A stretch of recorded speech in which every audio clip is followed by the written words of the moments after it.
It's never too early.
All right. Welcome, everyone, to the newest episode of whatever this podcast is called. It probably needs a name at some point, but this episode is going to be kind of exciting because it's going to be the first kind of episode where we talk about all sorts of video games and not specifically rant about Halo Infinite. So it's going to be pretty fun.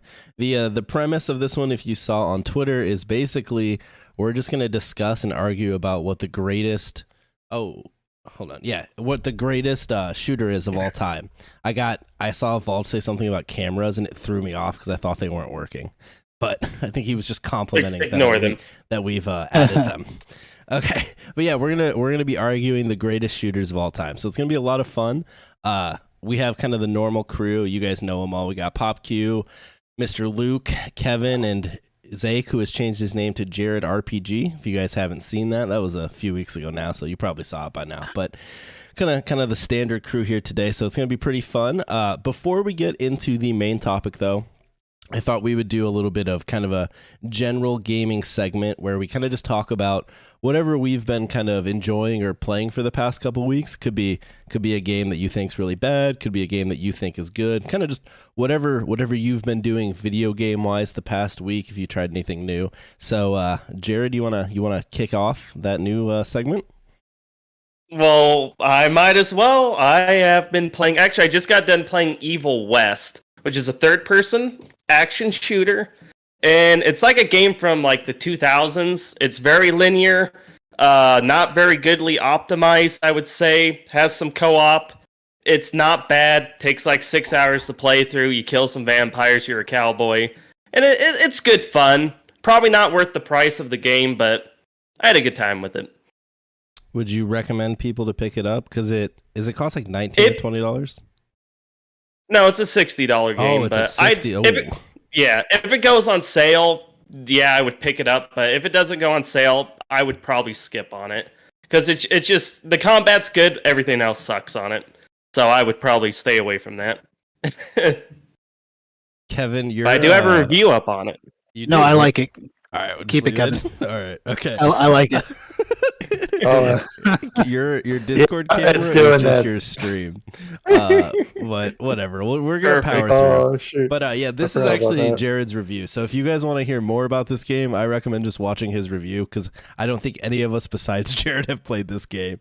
But with that, Luke, what have you kind of been playing the past week or so?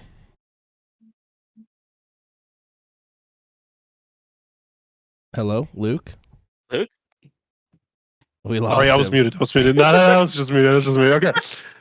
Oh, good thing. Nobody heard what I said, dude. It was bad. I obviously have been playing Call of Duty, Warzone 2, I guess, the past week, and a little bit of Battlefield 2042, and a little bit of Valorant. So yeah. What do you think new, of really. the new Battlefield update? What's the opinion? I thought the updates for Battlefield have been nice. Regained a little bit of players, and yeah, I mean, I don't know. I enjoy hopping on Battlefield for like an hour every day. Is it worth checking out for people who probably haven't checked it out since launch? I would say so. I think there's a free weekend, or there was a free weekend. I don't know if it's still going on. I remember. Probably I remember the tweet. I don't know if it's already gone, but it's on PC Game Pass today, actually, because Season 3 launched. So, I mean, I don't know. Check it out on Game Pass for sure. Yeah. I mean, I don't think it's as bad as it was at launch. I don't know. The modes are nice. They got a little better, a little bit of mixture and stuff. So I think it's worth checking out if you don't pay full price for it. Definitely. Yeah. All right. Fair enough. Kevin, what have you been enjoying the past week or so? A little Halo Infinite. Been focusing mainly on the whole Forge thing and playing custom games and stuff like that. Just playing whatever new is cool when it comes to Forge stuff because it seems like every day there's something I'm like, oh, I gotta play that. For sure. And then I'm playing a little bit. I actually been getting into Battlefield 2042 as well, just because it came to Game Pass recently. So downloaded that, played it a little bit, even made a video about it as well. Oh my God, branching out, not Halo. I know, right? They actually did all right. You know, people actually clicked on it, which is kind of weird. Right. And then played a little Warzone as well. And other than that, just mainly those three: Halo, Battlefield, and Call of Duty. You know, the same thing I've been playing since 2007. Have you tried that new, I saw Playdates put out an actual custom game browser. Have you tried it yet? I clicked through it and just kind of see what it was like, and I was like, okay, this looks pretty cool, but I haven't actually had a chance to really utilize it yet. Mainly just because I just kind of go with my stream and then hey guys, who wants to play? And then everyone just kind of hops in and we just play together, kind of stuff. Yeah, no, that's fair. I was just curious because I also saw it and then I haven't tried it, so I was curious if it worked pretty well. But yeah, no, that's fair. All right. Yeah, from what I've heard, it's actually worked out really well. It's kind of like a pseudo custom game browser until it actually comes into the game. Yeah, it's Steam only though, right? I think it just locks them with the API. I haven't really fully utilized it yet, but I just kind of click through it just to kind of see what the UI is like. But I think it's mainly through your Xbox account, right? So I don't think you need to have just your Steam account or something like that. I think it's just whatever it links with your Xbox account for the most part, at least if I remember correctly. I could be wrong about that though. Gotcha. Okay. All right. Well, fair enough. I'll have to check it out. It leaves you, Mr. PopQ2. What have you been playing the past week or so? Well, first I wanted to ask you why are our webcams not perfectly aligned, Rash? No. What's up with that? Look at how Jared You just had to bring it up. It really bothered me. I just keep staring at it. I can't fix that because I did the overlay in Photoshop, so I'd have to fix that later. I kind of feel like the stream is scuffed. Yeah, you know? it is. Oh my God, the Jancast. Oh, what I signed up for, I'm leaving. Someone sponsor the podcast so we can get better quality. Yeah, someone sponsor a producer. I think that's what we need at this point. No, yeah, I've been playing the new Modern Warfare 2. And, I was having fun with it before Warzone. It was all right. It was decent. It's not like the old Modern Warfare 2, but I didn't expect it to be. But the last couple days I've been playing Warzone, which is easily the most broken battle royale I've ever played. Tons of issues, not really having a good time, and I don't really know how much more of it I can take. There's constant crashing it seems like somebody on my team crashes every game. There's like a bomb drone glitch that happened to me in like the final circle the other day, where you go into your drone and you basically freeze. You can't move. There's been loot that you can't pick up, like stuttering, high latency games. The battle royale is a mess. I don't know how anybody can say that shit is good. But yeah, before the battle royale, I was actually, I was enjoying the game. There was some things I wasn't crazy about, like the maps, and the game was missing some things that have since been added since season 1. But yeah, that's what I've been up to. Yeah, Would you fair say enough. it's a mess as in like as like the game's fundamentally a mess, or you say it's a mess as in just like it's kind of busted at the moment? Mainly the bugs. There are some design choices that aren't great, for sure. But the main thing right now that stands out to me is all the bugs, because it's hard to get through a game without encountering a bug. It's hard to get through a game without crashing. Mhm. Do you have an NVIDIA graphics card? Yeah, I do. I have a 3080. Do you have like the newest driver? Because like I had some issues too, and then I downgraded to the October driver, and I haven't crashed since. Yeah, that helped me So- when the game came out, Oh, okay. and it was running weird on like the latest driver. I had to roll it back, and then that fixed that. But with Warzone, I haven't been able to get that to Okay. run smooth. I see. And then and there's the new Modern Warfare 2 has a DMZ mode, which is like an extraction like mode. Like it's not really like Tarkov, but you go in, you lose some shit, and you extract. And you crash in that too. Crashing in that is frequent. I hopped into the DMZ about like 5 times, and 2 of those 5 times, me or a teammate crashed, and you lose all your shit. There's So no that's rejoin, terrible. right? Like No, there's no No. in reconnect. Tarkov at least you can rejoin. Your character stands in the open, but like you can hop back in if you want to. Yeah, and in did that. Apex at least there's a reconnect to the battle royale, but you don't have that in DMZ or Warzone. Yeah. Yeah, which is awful. Yeah, no, I've also been experiencing the Warzone too, and yeah, I would say like fundamentally there are some design choices I don't like, but overall I think it's a fun game. But yeah, it is a buggy piece of poop. It crashes. UI is horrendous. The UI is And they bad. need better servers. It crashes all the time. The servers are fucking atrocious, and so like I've been playing it, but I would say up until last night, I was playing it pretty much every night. And I would end every single night because my game crashed and I was just annoyed. Like, I wasn't even getting off because I was like done playing. I Yeah. just crashed and got pissed off and would go to bed. Exactly, yeah. You're basically like Nate Shot, where you're like, this game fucking sucks. Yeah. And then like next day you're like, actually, it's okay. I'll play again. It's a great game. At least it has content. It does. I know. I was telling someone. So when the game crashes and you launch it back up, it gives you that message like, "Do you want to launch in safe mode?" And every morning I launch the game, it asks me that because the last time I played it crashed. Yeah. That's how you know it's going well. But yeah, overall, I've been enjoying Warzone 2. I mean, I suck.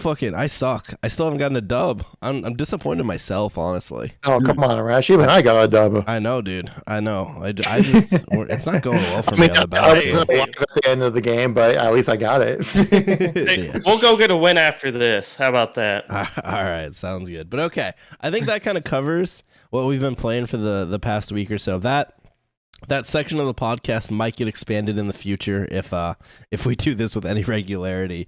But what we're now going to do is we're going to dive into that main topic, which is what is the greatest shooter of all time, with kind of a focus on multiplayer games. We will talk about campaigns a little bit because a lot of these games also shipped with campaigns that are also pretty good.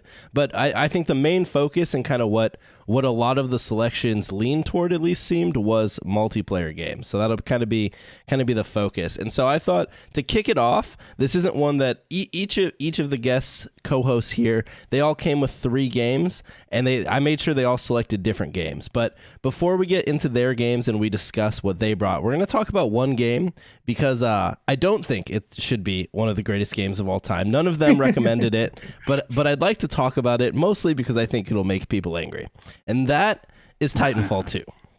So Titanfall 2 is a game that released in 2016, I think, and it has a very, very rabid fan base. The people that love Titanfall will go to the ends of the internet to talk about how this should be one of the greatest FPS games of all time.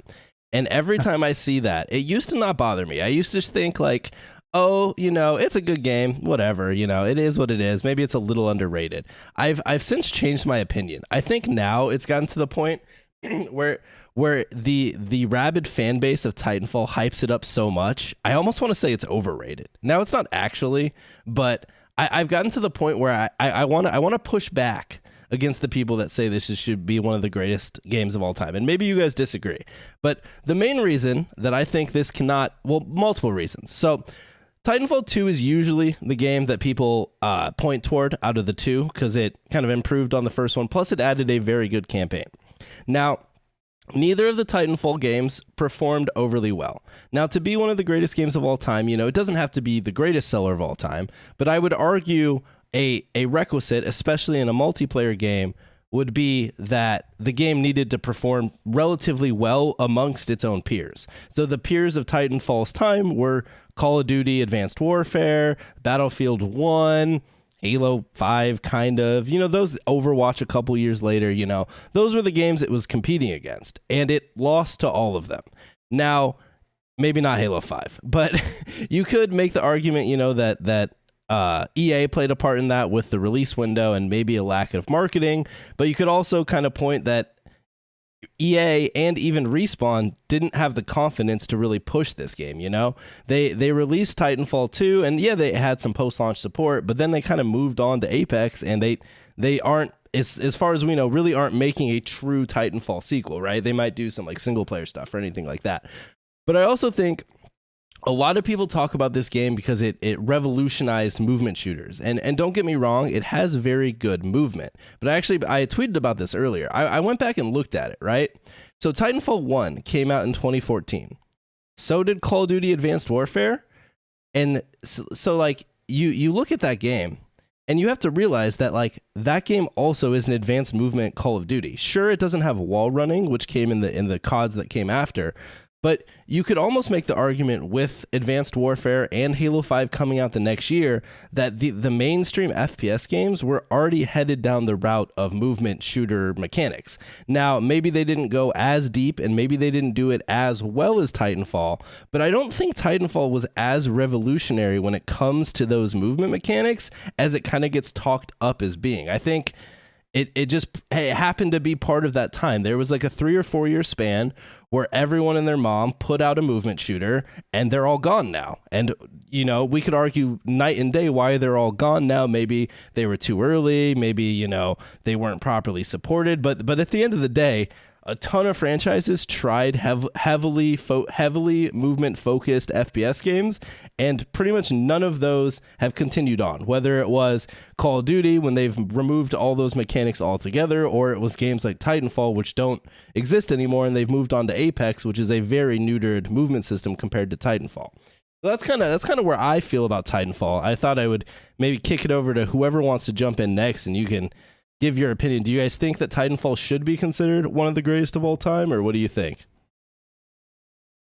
For Titanfall 2, I mean, I played the campaign, and for a first-person shooter campaign, it's really good. Well, I don't know if you played the campaign much. The campaign's great. Yeah, but like, I don't know. I guess, as Raj talked about earlier, we all pick multiplayer games about greatest shooter, right? Because I think a campaign, when it's a shooter, it's just like a way of presenting a story, right? So like the shoot element doesn't matter as much as it does for like a multiplayer, because like you're playing multiplayer against people online, right? You want it to feel good, or you want it to, have the movement and stuff. But like for a campaign, I feel like it's more like a presenting style. And even though the Titanfall 2 campaign was really good for a shooter like that, I feel like the multiplayer underperformed heavily, where like I feel like that was the main drag. Well, like the first one was only multiplayer, right? The first one was just multiplayer. Yeah. So I will say, along the campaign, in the like 2010s, it's probably, I'd have to go back and like look, but it's probably a top 5 FPS campaign in that 10-year span. And it had one of the coolest levels with the effects and cause level where it does that time shift. That was that was sweet. But like the rest of the campaign is just an FPS game. Like it utilizes the movement really well, and it's a fun, fluid game. But I wouldn't say it was like it just felt like an amped up COD campaign, you know, which is kind of what Titanfall is, seeing as it was made by former Call of Duty developers. It's just a amped up Call of Duty game that, you know, was competing directly with Call of Duty. So I don't know. That's kind of my opinion on it. Jared, do you have an opinion on Titanfall? Oh, I was going to say this too. When you're comparing like campaigns for greatest of all time, do you just strictly go by story, or do you include other elements other games might have? Like Halo 3, we'll use that as an example. It has 4-player co-op, you know, you got the scoring, you have the skulls, you have all these different effects that can happen while you're playing a campaign, you know. You can kind of change up the formula, and you can play with friends, and it's like, does that add more to a campaign experience than just a really good story? Absolutely. In gameplay. Oh yeah, for sure. You know, so you kind of have to include that in. It's like, does this make the campaign better, even if the story isn't necessarily better? Yeah, you got to consider replayability for sure. Yeah, I think I think feel all like that- Titanfall 2, I beat it, and I don't really need to play it again. Yeah, Yeah, shooters Even though usually. it's great. I can't think of a single shooter that has like replayability in the same way, right? I like agree, campaign-wise? but I disagree. So Besides Halo. Besides no, Halo. but like Titanfall 2, I played the campaign. I thought it was amazing, and I've never played it again. But games like Doom 2016, I've gone back and replayed because yeah, it's just an FPS campaign, but it like there's more replayability to it. Like it's a lot more fun. You obviously mentioned Halo. Like I've played the Halo 3 campaign fucking I don't even know how many times, right? Like an insane amount. But if you go over to a Call of Duty campaign, that's a one and done for me. You play that once and you never touch it again. So I think all that stuff when you're talking about the campaign portion of it, it all weighs in. Story, gameplay, level design, replayability, features, you know, it all matters when it comes to single player. Yeah, and definitely. I think Titanfall had some very cool level design. It had some really cool, like, innovative ideas when it came to those missions. But besides that, I mean, the story is just kind of a story. I don't like. I couldn't even recall really what it was. If I'm being honest, I remember you do some stuff and one of the robots died and everyone's sad. You do some stuff and everyone dies. Accurate. What's that campaign too? You do some stuff, then the robot dies, and they're kind of sad. Yeah, that's. I don't know. But wait. One point for the COD replayability though. I always thought it was nice how like COD built like trilogies, right? So like when Modern Warfare 2 came out, you'd go back play Modern Warfare 1. When Modern Warfare 3 came out, you might go back and play Modern Warfare 1 and Modern Warfare 2 campaigns, right? Because they're all connected. Same with like the first 2 Black Opses, I guess. Yeah. And I kind of stopped doing it Those are after the Black that. Ops games. I mean, I recently I've gone back replayed. many times and played the first 2 Black Opses and the original Modern Warfares.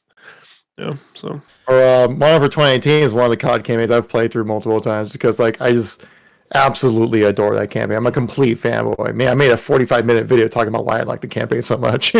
So like that's one of the few campaigns for Call of Duty I'm like, oh my god, I need to come back and play this. That's why like maybe like with Modern Warfare 2's campaign, it actually really let me down because it was just so it wasn't bad, it was just so mid.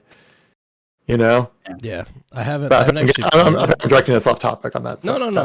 Hey, the topic of this podcast is just kind of a guiding line. If we go off topic, I think that's totally fair. But I think that kind of wraps up where we all kind of feel about Titanfall. So I do want to say something about Titanfall. Like I haven't played a ton of Titanfall. Honestly, the most Titanfall I've probably played was the Titanfall 2 like alpha.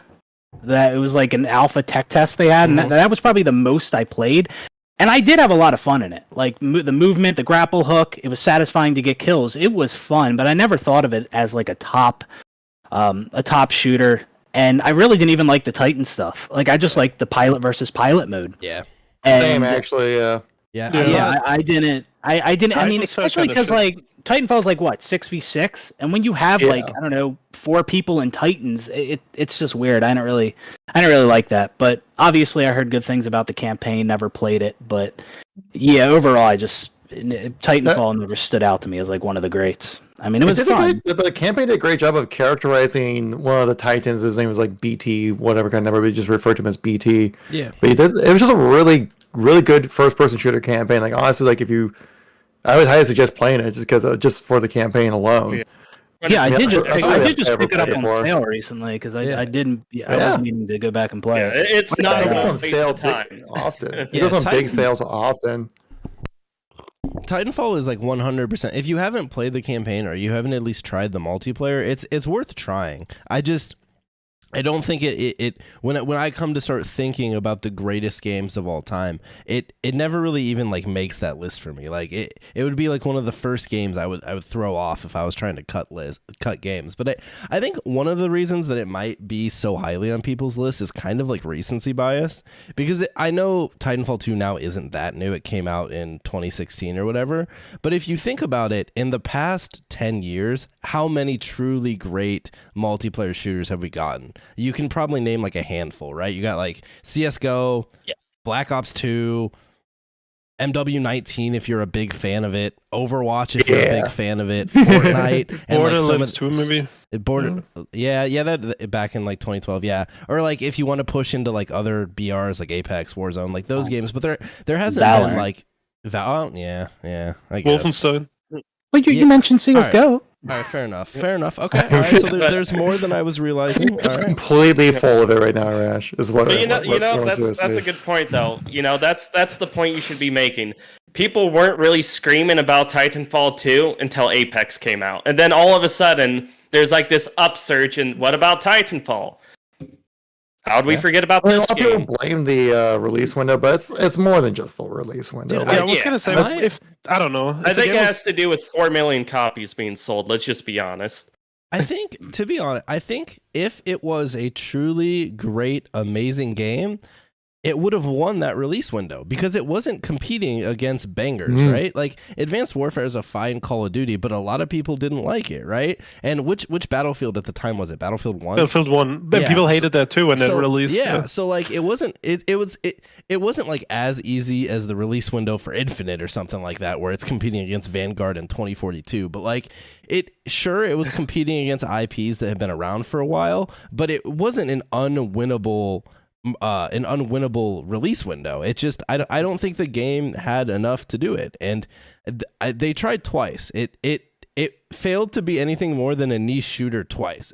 This wasn't a one and done. We had Titanfall 1 and we had Titanfall 2, and it never outgrew that niche status either time.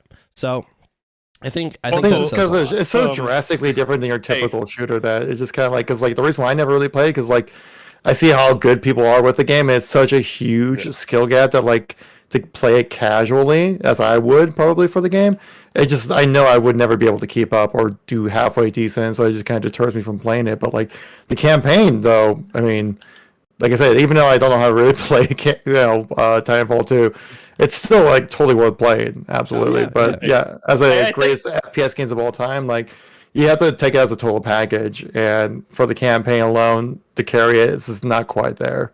Hey, let's just be honest. The Goliath game that was the Master Chief Collection came out the same year. Everyone was just waiting for that, so obviously that's the reason it didn't do good.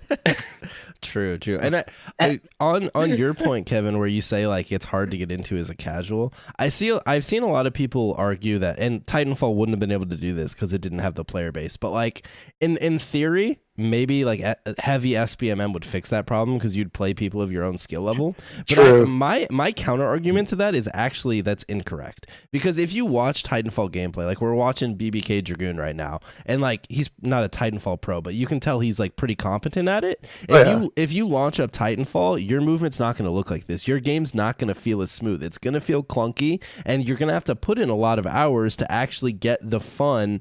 Get what makes Titanfall fun, which is the movement system, right? And so if for a lot of people, they probably weren't even willing to put that time in, even if they were playing people of their own skill level. If you're not experiencing what actually makes the game fun, you'll never like get to that point anyways.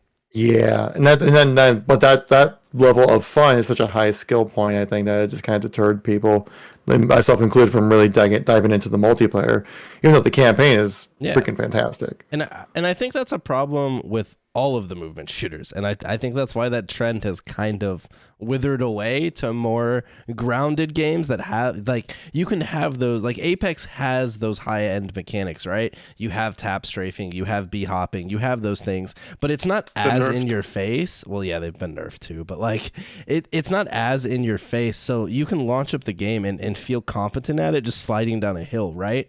But if you launch up Titanfall and you're not b-hopping while running around the map, like your game feels slower than if you watch someone who's good at playing it. But does any other last opinions on Titanfall? Right before we move on, I wanted to ask, with now that Apex exists and it's as successful as it is, how do you think a Titanfall 3 would do? I think it would sell more than the Titanfall 1 and 2. But I'm going to be honest, I think it ends up in the same boat. I think give it maybe a longer time span because now it's going to sell more copies.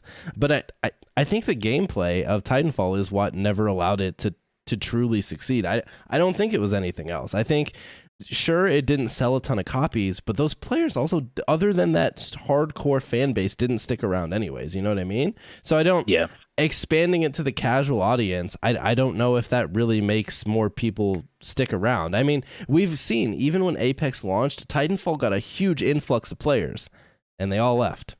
So, like, Titanfall has had chances to have players, and it doesn't, other than those people that love Titanfall, they don't stick around, right? So I don't know. I think a Titanfall 3, maybe if they more focused it on the pilot v pilot instead of the Titans, maybe that would help. Because you were talking about that earlier. I found that portion of Titanfall more fun. I don't find the Titan gameplay all that enjoyable. But I also don't like mech shooters, so I think that goes hand in hand, right? Yeah. So, all right, cool. Well, now I think we'll get into some of the games that you guys have brought. So, Kevin, why don't you bring up whichever of your games you want to talk about first as one of the greatest of all time? Well, dang, putting me on the spot there. Well, I have my 3, and now I know what you guys like, and I know what you guys like to play, so I'm curious. So I start with the easy one, or do I start with one where I have to make the case for? That's your call. I would have to go. Well, you know what? I'll just make it easy to start off with the whole thing. Greatest shooters of all time. I mean, like, you gotta think, like, we're talking shooters. It's the best shooter game possible. I think you gotta start out with Halo 3. Yeah, I think just like objectively with the Halo franchise, that even though you might like the multiplayer less or more, you might like the campaign less or more to other games, you can pretty much tell that, like, feature-wise, to gameplay, to what the game had to offer, it's just like Halo 3 has to be one of the greatest games of all time. Yeah, and absolutely. Are we talking like top 5 greatest of all time? Or are we talking like, or just like, I don't know how many people? Top 1, baby. Top one. Top one. You think you're like it's a game where you can make an argument? Yeah, I got a controversial opinion there. Yeah, I like Halo Reach the best. I hate you so much right now. Luke, You monster. Most You know content. the multiplayer can't hold up on its own with it Reach. Like, it's good, but it's not better than Halo 3. So I think for not only, I mean, I think we all here, maybe besides Luke, are all pretty we all liked Halo 3's gameplay, right? We all played it during its heyday. And so for us it's an easy choice. But I think like what needs to be said is that this game, and Luke's going to make the case for Reach because it also did the same thing, but this game at the time was a fantastic package. You had a campaign with co-op, replayability, skulls. You had the theater mode for campaign 2. Then you had the full multiplayer that had, it had regular matchmaking, you had ranked, you had custom games, you had social, you had all these different maps to play on, you had all this content that people were making with Forge. Now obviously a much neutered Forge to what we see today, but like for the time, this game was so complete compared to a lot of its competitors, File share. The file share system, just the ranked matchmaking alone was revolutionary for the time. And so like it's obviously like I loved Halo 3's gameplay. I think it plays as one of the greatest shooters of all time. But that isn't even alone why like it would make a list like this. I just think like it was such a full package. Like Halo 3 had something for everyone, right? Competitive players, casual players, campaign kids. Like it had everything.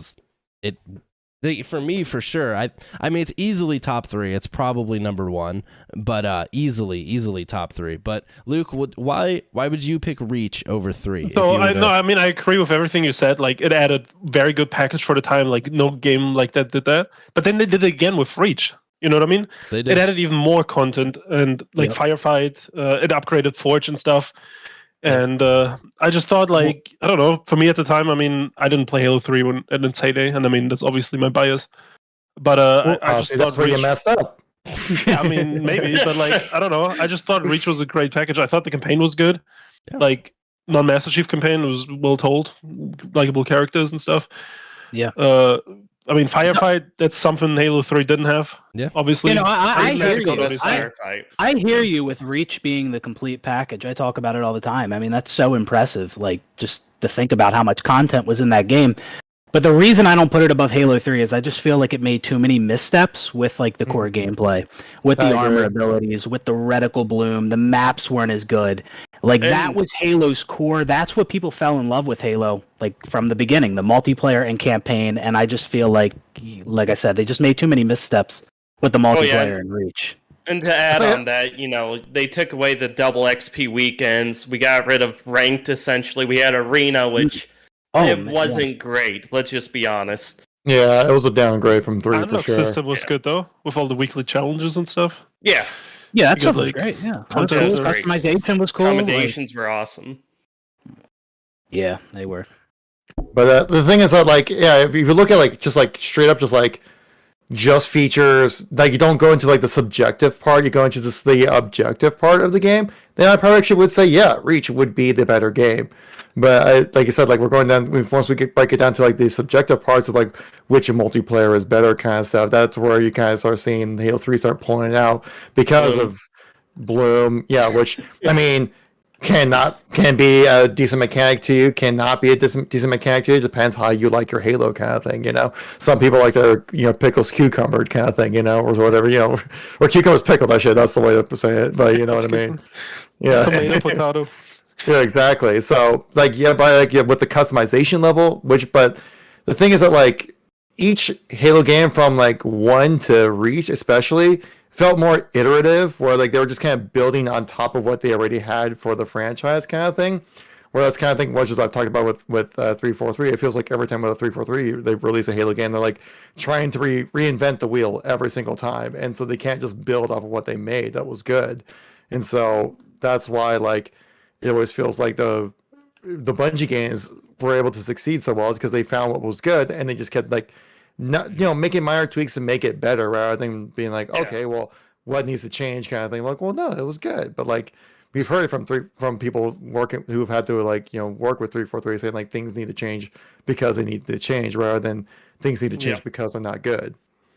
Well, I've always said it too. If you took a random stranger and you put all of 343's games in front of them and said, are these the same series? They might not be able to tell you that, depending on what they're looking at. Kind of. Yeah.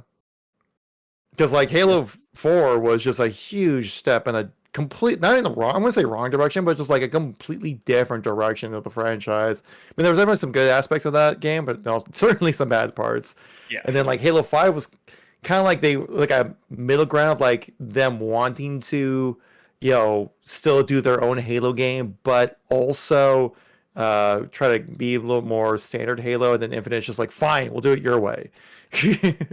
Yeah, 4, they tried to make Halo their own. 5, they were doing the advanced mobility thing. And then Infinite was more of a return to form than, the previous game. So, yeah, it is something completely different every time with them.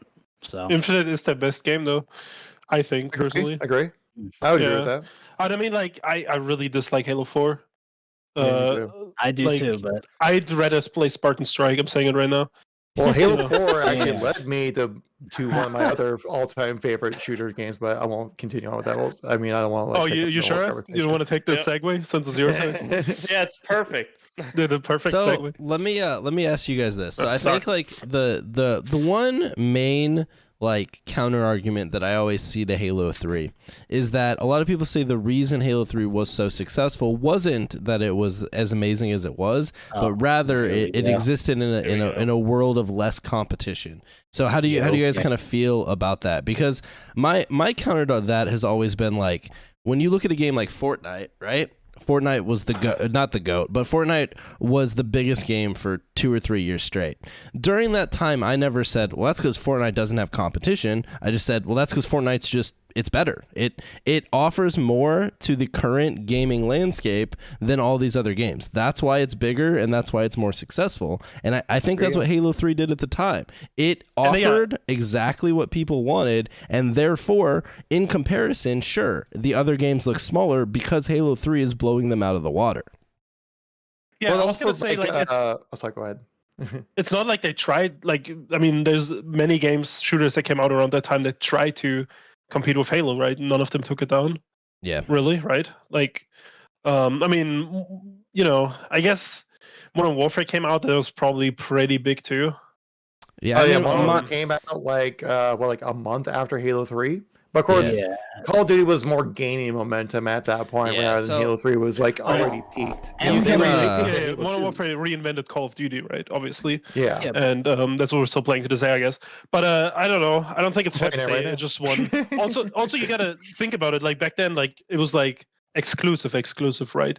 There's no Mhm. way to play it on anything besides Xbox, right? Yeah, so I guess- do you think that Yeah. should be kind of like a detriment to Halo 3, or is it just it is what it is? Like if I don't we'll know. probably talk about it later, but a game like Well, Counter-Strike's only playable on I would say mostly like playable when on it comes to PC.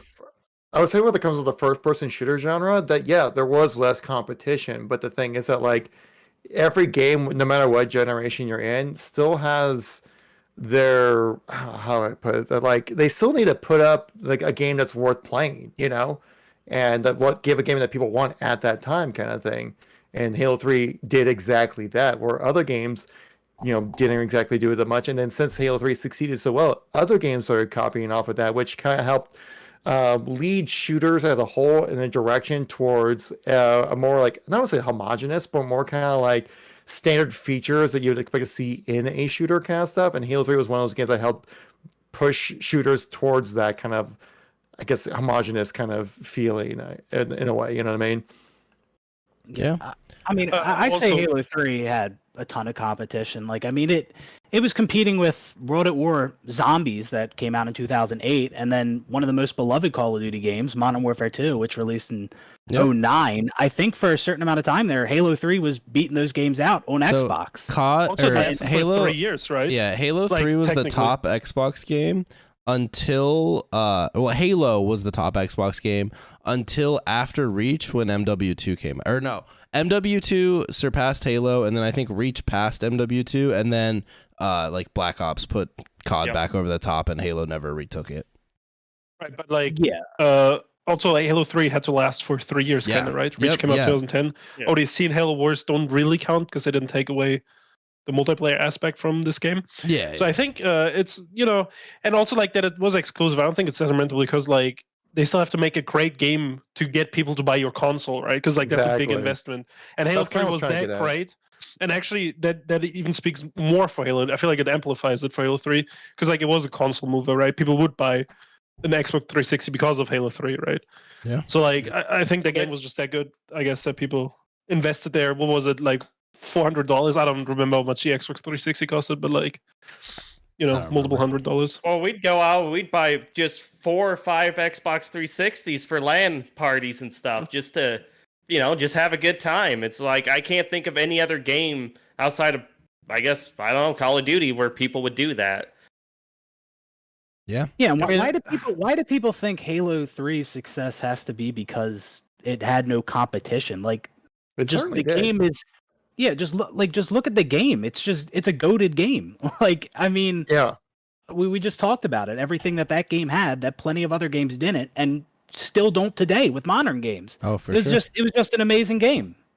Yeah, like not only just shooters, but like maybe with shooter games, like it had less competition. But you think of gaming as a whole, the competition's always there in any kind of game. Like you think beyond just shooters, and like the competition's still there. You got like Nintendo games, you have games from Sony, you have I think at the time like Mass Effect 1 also released as well. Like I'm thinking 2007. Yeah, like there's or like around that time as well. Like there's so many games that released that like and plus like.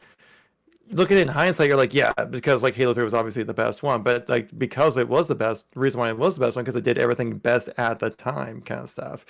And like I said, like we don't have back then we didn't have like the benefit of hindsight where you can like look back and be like, oh, okay, since that did well, we need to put that in our game, kind of stuff as well, which kind of what happened after Halo 3. Yeah, I feel like one thing that like I think it just gets lost to time is that a lot of people that didn't necessarily like play games back then, or that were too young, or they didn't pay attention, like don't realize how massive Halo 3 truly was. This was a Xbox console exclusive that was mainstream. Like this wasn't just a game that you talked about with your Xbox friend. Like your friends, like everyone at high school went and picked up Halo 3. It was the Fortnite of its time. Yeah, but it was an Xbox console exclusive, which is insane. And sure, it didn't necessarily do that worldwide, but in North America specifically, it was the game for two plus years, right? It was the thing everyone talked about and played. It was on TV. It was the esports at the time were on like the USA channel or whatever channel it was on. I don't remember, but like USA channel throwbacks right there. I think it was USA, wasn't it? Yeah. Probably, yeah. USA was a bit of a rogue channel. They would kind of post whatever they wanted to, you know. Like Tremors for the 80th time, yes. Dude. Oh yeah. USA wasn't interested. It had like wrestling, crime shows, and like a video game show. Like it was the weirdest hodgepodge. It was of everything TV. I wanted to watch back then. Yeah, dude. Yeah. But no, Halo 3 was so big that like during social studies and stuff, our teacher would bring in his Xbox so we could play while we're supposed to be studying. It was a special time in gaming, that's for sure. Yeah, I never had a teacher that did that. I remember playing like on CE. Of course, I'm a bit of a boomer because like when I graduated high school back in 2005, and so like I remember playing like Prisoner Rockets with like my like history teacher during lunch, like right before like class started and stuff like that. Like even back then, like Halo was still like a goated game where like it's from the get go it was goated, kind of thing. Mm-hmm. Yeah, no, I agree. I think that kind of wraps up Halo 3. I mean, I think we're all kind of along the same lines, right? I guess the last question I have, and I don't want to go too deep into this because it's been retread 1,000 times, but do you think a game of similar gameplay style to Halo 3 could be successful today, or was it a game of its time? Because obviously we still get Halo games today, but they're not Halo 3. Halo Infinite and Halo 5 are very, very different games than what we had. Even Reach and 4 were very different. So yeah, I mean, again, like I think it's a product of its time kind of thing. Like at the time, yeah, it was the best. You think of people, I know BHB, I know you've been very much of an advocate for classic Halo gameplay, that it could succeed. I mean, it's just hard to tell you. You won't know until you know, kind of thing. And so it's like, we won't really fully know if a classic Halo could succeed until a classic Halo is released, kind of thing. But like, we saw with we had that opportunity with the MCC because it was another perfect opportunity for Halo to succeed with like lack of good shooters on the new generation console and stuff, but obviously we all know how MCC turned out. But it still kind of kept like its niche, like Halo dedicated Halo players to the game as well. I mean, my brother plays it at MCC every once in a while, but that's because he's a year younger than me, so we all kind of grew up in Halo, so he plays it more on nostalgia factor rather than being like, this is like a game that's I don't say like continually enjoy playing, but more like he plays it more on the fact of nostalgia rather than like that's the new cool thing or something like that. You know what I mean? Well, I think if Halo never fell off and it was just consistently releasing bangers every 3 years, yeah, I think Halo easily could have been as bigger than ever now. I mean, just look at the new Modern Warfare. That's the biggest. I mean, that's like the fastest selling Call of Duty game. Mhm. And Oh, they've they had some nailed missteps. it. I mean, They've had some missteps with certain games, but the thing with that is they release a game every year, so it's Yeah. not the same as a Halo game. Look- But yeah, if Halo never fell off like it did, and it was just releasing good games every year, every 3 years, absolutely think it could be bigger than ever today. here's the thing with COD. Like Black Ops 4 for me was like the lowest point, right? This is like the Halo 4 equivalent, right? Like a complete dog shit. Like fuck, dude. Lower than Vanguard. And then a year Lower later, than, really? Hey, Black Ops 4 lower, is the lower. Black Ops lowest 4 of the was dog franchise. shit. Was absolute. They cut campaign. They had like this weird. This was like Overwatch, like fanfic. Like why the fuck Black is this Ops my was Call of fun. Duty? I Right. love Black Ops 4. Dude, Black Black Ops Ops 4 was is the fucking gonna say great. lowest point in COD. People did And like anyways, Black it doesn't Yeah, matter if we good cringe. PR. But a year later, they made one of the greatest Call of Duty they've ever done, right? Mhm. Like Modern Warfare 2019.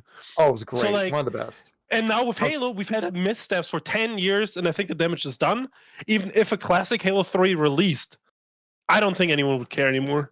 Well, I Yeah, think it is it's sure- different now. It's different now that Halo's gone through what it went through. Yeah. Yeah. And also, I think that like Halo is like, since it's such an old franchise, right? We're at 21 years of the franchise. If you're a gamer, especially on console, you've had a chance to play Halo. You've played it out, like you know what Halo is, and you've made the decision if the game is for you. And that's what was actually one of the things that kind of like frightened me about Halo Infinite's release, is that like, since basically everyone who's a gamer has had a chance to play Halo and decided like if it's for them, and so then like even if the new Halo game is like a goated Halo game, it'd be only for Halo players. You know, I feel like we maybe have already maxed out the potential player base, unless it's like we start developing like new exciting things that we haven't had in Halo, like a battle royale or something like that. But like that's the thing, that's like I think just everyone's had a chance to play it, and they've already made a decision if the franchise is for them or not. I mean, I think a lot of people just moved away from Halo because they didn't like the last decade of Halo, so Halo's True. kind of just like forgotten for them. Like they've moved on and they're content playing whatever they're playing now. So I think Yeah. that's a Yeah, I factor for sure. I think. Well, I don't know.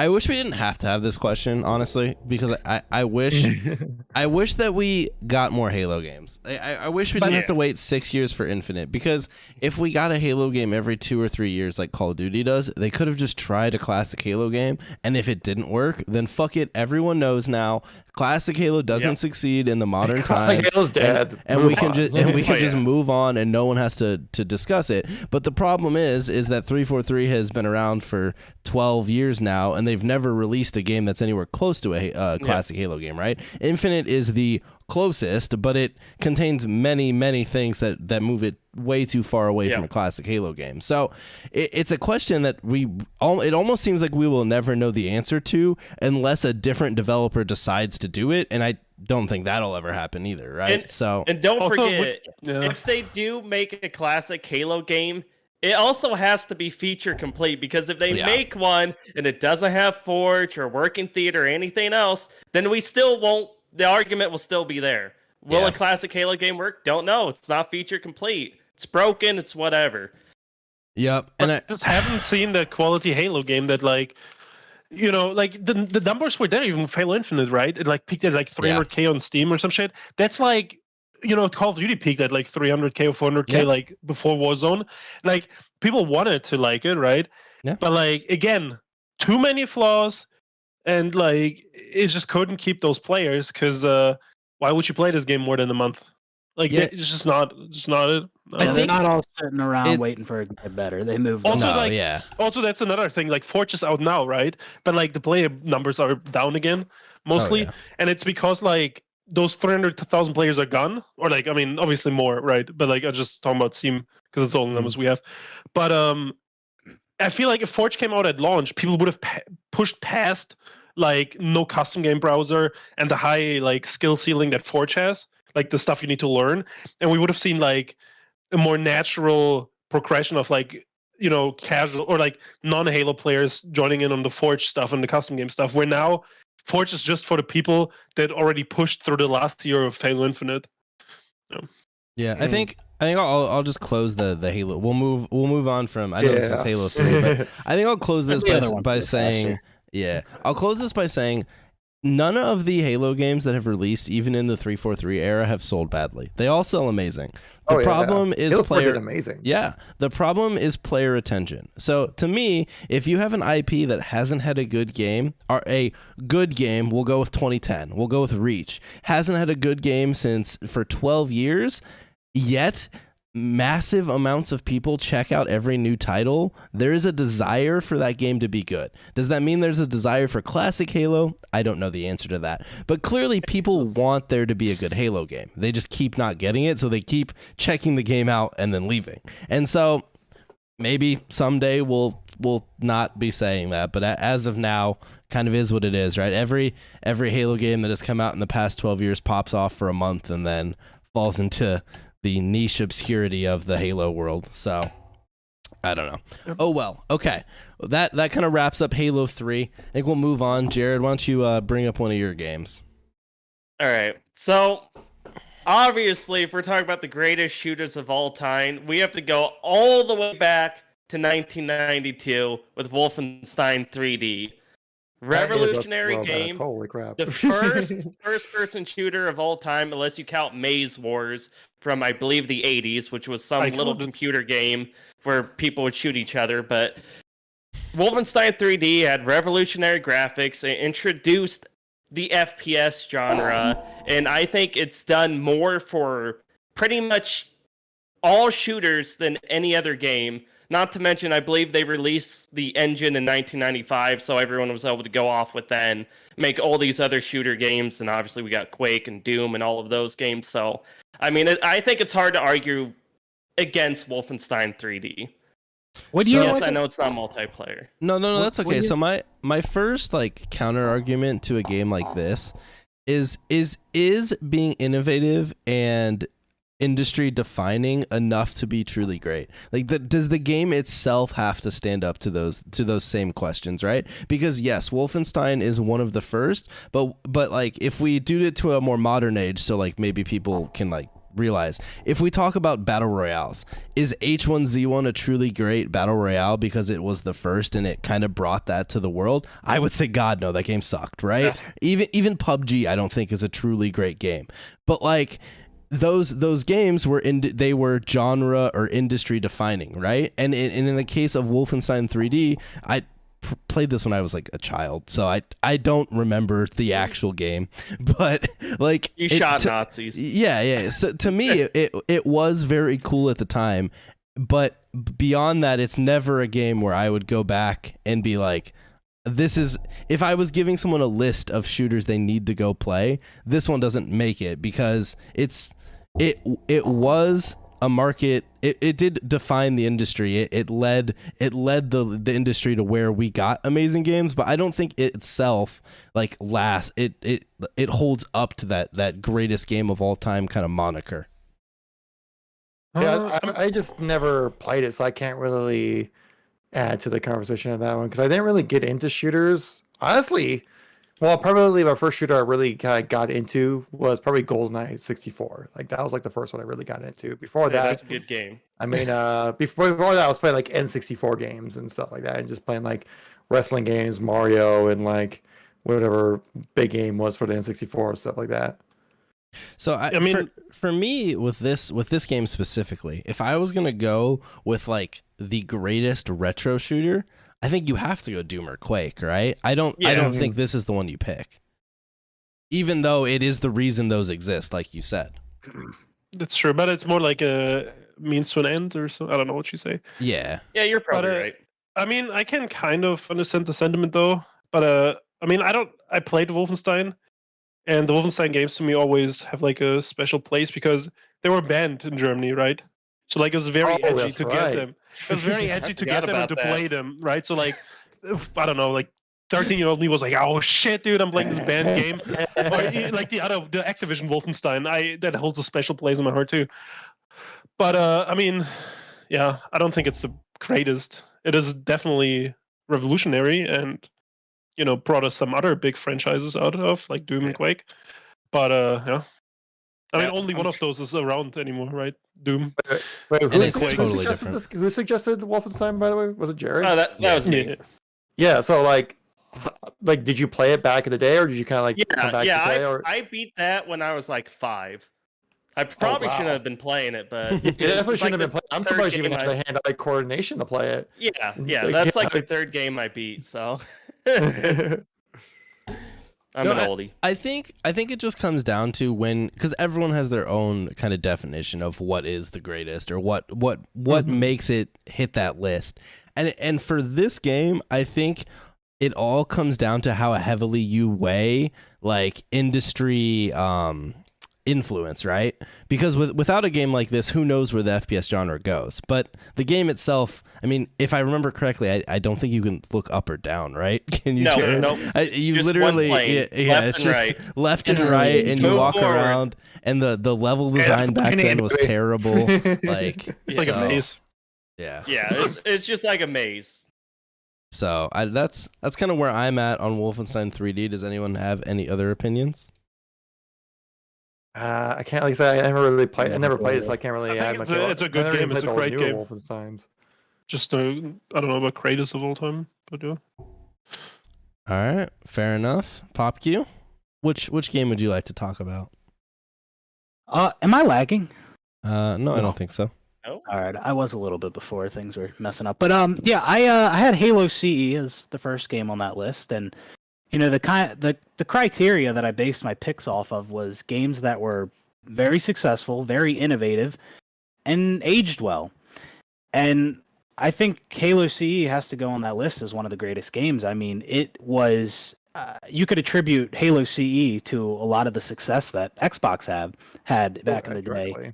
Like, who knows what would have happened to Xbox if it wasn't for Halo CE? Would Xbox have been able to compete with PlayStation if it wasn't for that game? So yeah, Halo CE was obviously a very big game, and then it was also it modernized and legitimized like first-person shooters on console. Like, from my understanding, FPS games on console up to that point were pretty wonky. The controls weren't great. I remember like aiming with like the D-pad in some of those older shooters back in the day. Mm-hmm. Oh, But wow, Halo really? CE, yeah. But Halo CE had some, great controls. It felt really good. And on top of that, it was just a great game. Had an interesting universe, interesting guns and enemies and fun multiplayer co-op campaign. So, yeah, I definitely think it's all of those things. It was very innovative. It's very successful, and and I think it aged well. I don't think it aged well as like Halo 2. There's definitely some things I don't think aged great, but when you compare Halo CE to some other games from 2001 and even after 2001, yeah, Halo CE aged really good compared to other games. Like, I mean, the first Call of Duty game was 2003, and then you had COD 2 in 2005 and COD 3 in 2006, and I think like when you play those games, they just look and feel archaic. Yeah, they're bad. Compared to CE, Yeah, and I mean I CE agree. is 2001, so yeah, Well, it's and a phenomenal game. just kind of add to your argument here.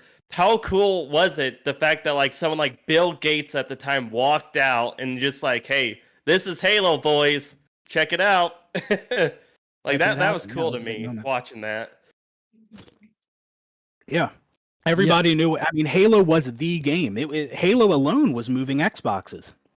I don't know any other launch title that's done that. I mean, there's many other games that weren't as successful as Halo CE or innovative, but yeah.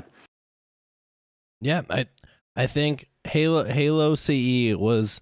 I mean, it's pretty much now. Granted, like button schemes have changed over the years, but it's pretty much what revolutionized, like you said, the console gaming FPS on a console, like the controls on a gamepad, right? Because before then they were all over the place. Some of them were jank. I mean, we talked a little bit about like GoldenEye earlier on the N64. One like, stick shooter, right?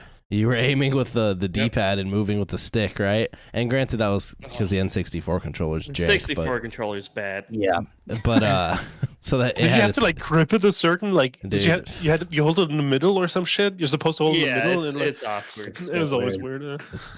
terrible controller. Well, I feel like we talked about so much Halo related stuff when we hit Halo 3, but I mean, I don't have any arguments against Halo C. I think No. the only thing is, it didn't have true online multiplayer. I think that's a knock against it, right? It had like System Link or whatever it was called at the time. And so that was definitely a huge improvement in Halo 2. And granted, it was before the technology, so I mean, fair play.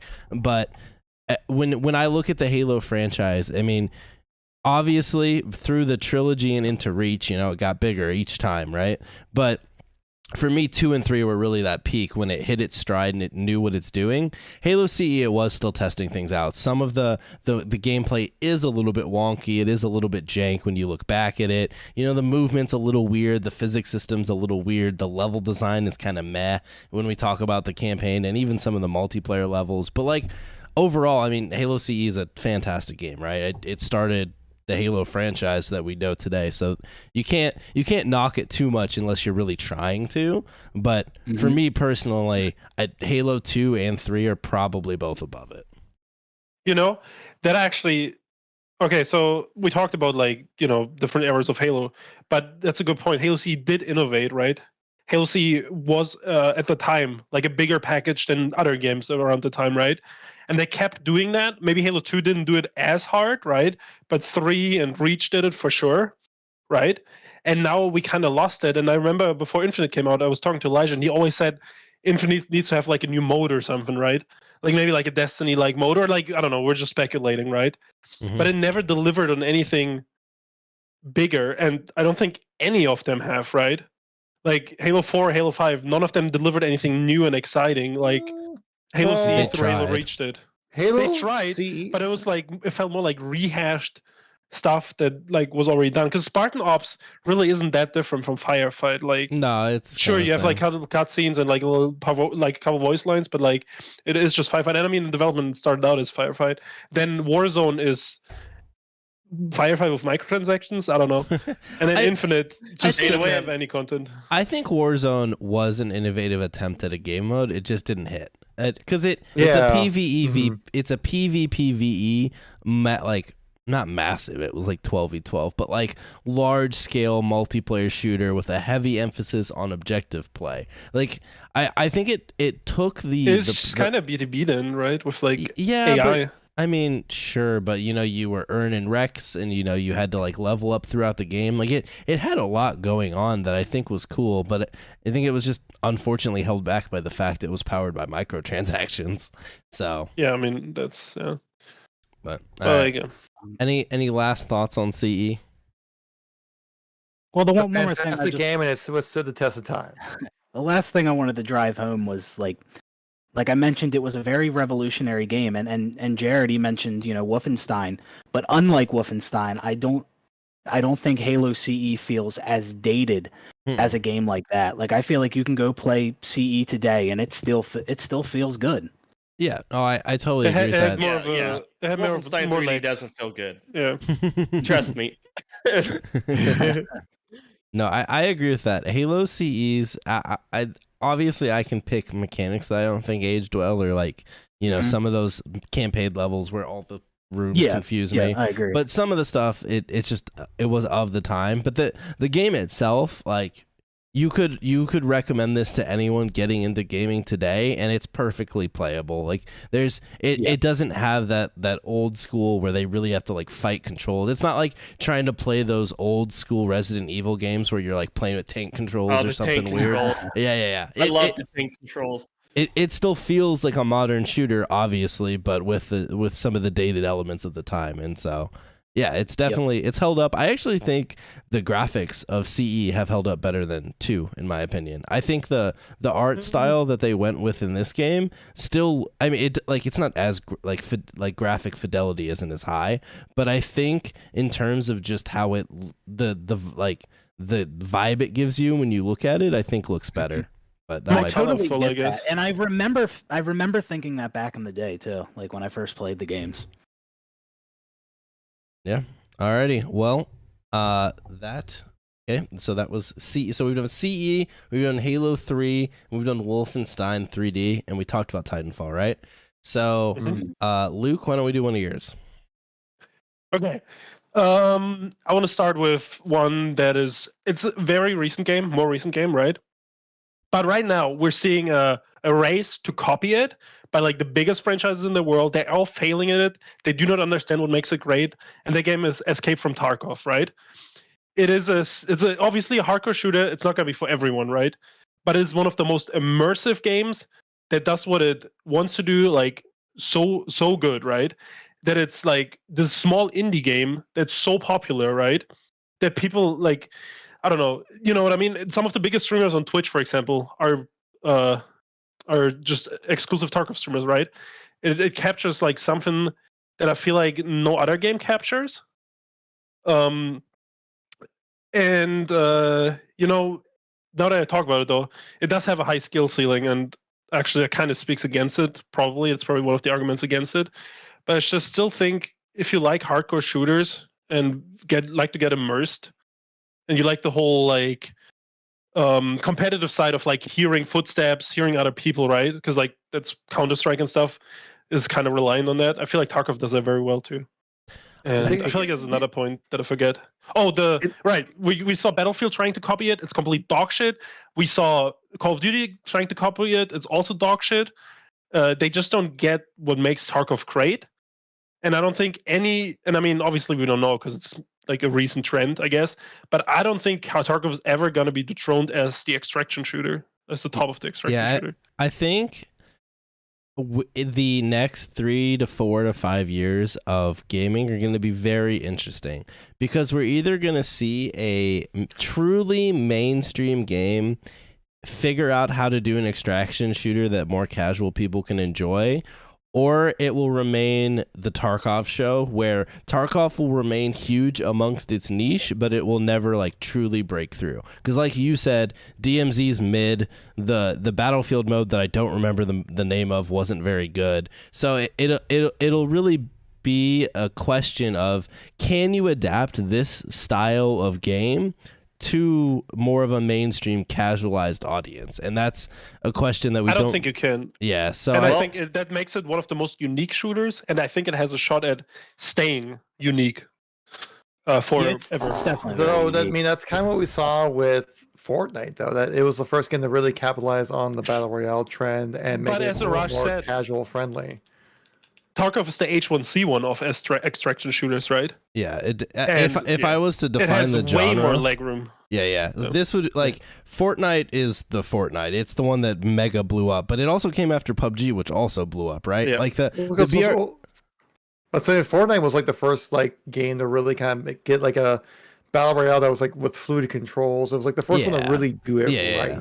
But we had already seen by that point that the BR genre was going to be massive, right? Because like H1Z1 was hitting nutty numbers and it was the most jank poop ever. And like PUBG came out and like barely performed on a PC and was already massive, right? Like PUBG was fun. You knew as soon as someone could make a game that ran well and had fluid mechanics, it was going to blow up. And that's what Fortnite hit. That's what Apex came and did. That's what Warzone came and did, right? So like it ended up happening, but Tarkov still exists in that world where bigger AAA developers have tried more polished versions and they haven't been able to do correctly what makes this game so special, and they haven't been able to like transform this into a whole genre, right?